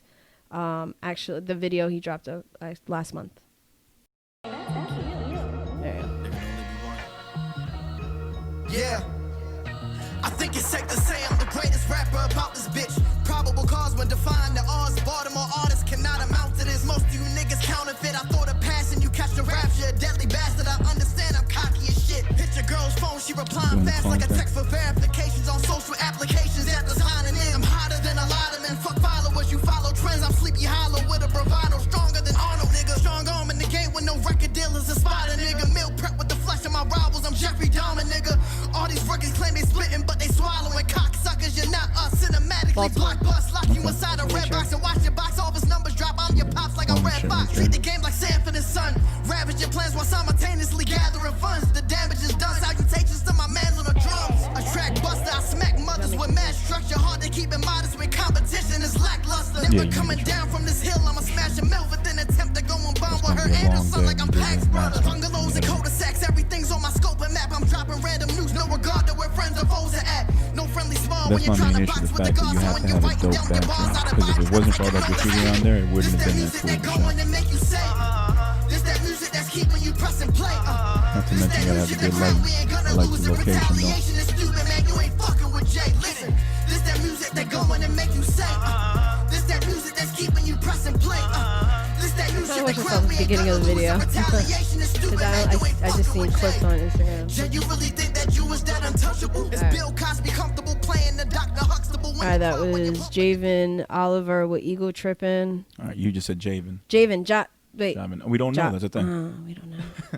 Yeah, we don't know. But your shit is tight. It's good. It's good. Dope. This shit's tight. I like it. I like it a lot. I fuck with it. The artistry behind it. So it's dope. I like it a lot. All right. And that's it. All right, and that's where we at. All right, beautiful. All right. You don't know, now you know, nigga. Again, want to remind y'all, we do not own the rights to any of this music. We are simply just showing love to these artists. If you want to check them out, we'll be putting out the links to their music very soon, later this week after this episode drops. And they'll be featured on the ongoing If You Don't Know playlist available on Apple Music and Spotify. So I know certain platforms, wherever you're hearing this, certain ones, you'll see links in the write-up for the actual episode. You'll see, like every other episode, our If You Don't Know artists are linked, so you can find their Instagram. Because that's, popular. And then from there, you can catch all their shit. If You Don't Know playlists are updated each week. So as you're listening this, the playlists on Apple and Spotify are updated from episode 59 to this episode 69. Boom. And that's what it is. Any closing notes? No, it's just been a fucking long ass week. Let's cheers again with water though. Cheers with water this time. We're gonna be taking shots next time. Actually, in about an hour. Yeah. No, I'm elated. I'm relieved. I feel like a whole weight's been taken off my shoulders. Yeah. And just ready to move on to the next stuff. I got, projects with the Horseman coming out, Kick and Snare 2. Got some other stuff around the way with S-Double. I got a lot to be grateful for, that I'm still able to, get this work out with people. Yeah. So I'm very happy for that. And just happy that this project with Yos is finally coming to fruition. So much shit coming out. So much shit. I'm glad, and not just from me, from everybody around us, man. I mean, the fact, like I said, Guest just dropped something. Ron's pretty much around the corner, most likely. Ace has been dropping shit. I was talking to B about it, and we were talking about like the S double flood, and I'm like, honestly, like that's definitely a flood for them, especially since we've been, most of us have been waiting. Yeah. But it's also like for our crew, like Guest kind of kicked it off. Yeah. Even shit actually prospected. Yeah. Went in Rome. Yeah. And then just, getting the ball rolling from there, and then bam. Trip. Yeah. Trill. Mm-hmm. Yeah. No, a lot of people. Well, yeah, Trill was before Prospect, right? Technically. No. Was it after? No, after. Oh, yeah, it was after. It was after. I'm bugging you. It was after. It was after. And then Trip, and then just, everybody just dropping shit around the end of the year, which is fucking dope. First quarter for our team is going to be insane. Yeah. Shit, the whole year, because KidNova, I'm trying to ride it out for a whole year. Well, yeah. I mean, the goal is, technically, I could have 3 albums by the end of the year, 2021. Which is kind of crazy to think, because I only wanted to do like 1 a year. I wanted to be that type of guy. That's too much. 3 in a year? 3, way too much. That's not happening. Even if I spread them out? It's still a year. 1 in the beginning, 1 in the middle, 1 in the end. I don't know. Yeah, it's going to have to be seen. That's what we got to talk about. Well, if it's an EP. I don't know if any one of those are going to be an EP the way I'm feeling. Well, no. Wait, I don't know what other EP you're talking about. Oh, okay, got you. All right. One EP that is turning into a fucking album. That's why, because it's turning into an album. Yeah, that one. I mean, that one, I could see the end of the year then. If it's turning into an album, if it's an EP, they can do halfway through. But I just... I feel you. Yeah. I feel you. I can't... But if it's like a whole nother album, I would like the amount of shit that we have planned for KidNova. I would like all the videos to be done. Before we get into that. Yeah. Yeah. No, fair enough. So it's like, okay, well, here is the movie. All right, now here's the next project. The movie is done now. Yeah. Enjoy. I've already started thinking about the next movie. That's how crazy it's gotten. Yeah. Like, I'm excited for it. As excited as I was to finally end it, like a part of me was just like, okay, what's next? Yeah. Yeah. Yeah, no. And we're technically not even really done. Yeah, we still got to work on this shit. Yeah, 8 more videos to go. 8 more videos to go. Oh, look at that. Look at the skills. It took up to episode 69, but the pussy's finally playing with me. There's a cat Dad jokes. in case you can't Dad see. jokes, yeah. All right, so as always, want to leave y'all with this, with the regular stuff. You can always check us out at the Lyrical Fix Pod on IG. Make sure to check us out on Apple, AudioMac, Anchor, Spotify, YouTube, iHeartRadio as well. Yes. Make sure to like, rate, comment, subscribe. Give us those 5-star ratings. Keep us hot out on these podcast streets. Mm-hmm. Don't give us those 1-star ratings like you, whatever, haters. Let's just leave them at that. Yeah. Leave it at that. As always, episode 69, Lyrical Fix Pod. I'm your host, Kid Pro, and that's Sade. And we're going to catch you next week. Have a happy, safe, healthy, and prosperous new year. And keep your mask on. Peace. Peace.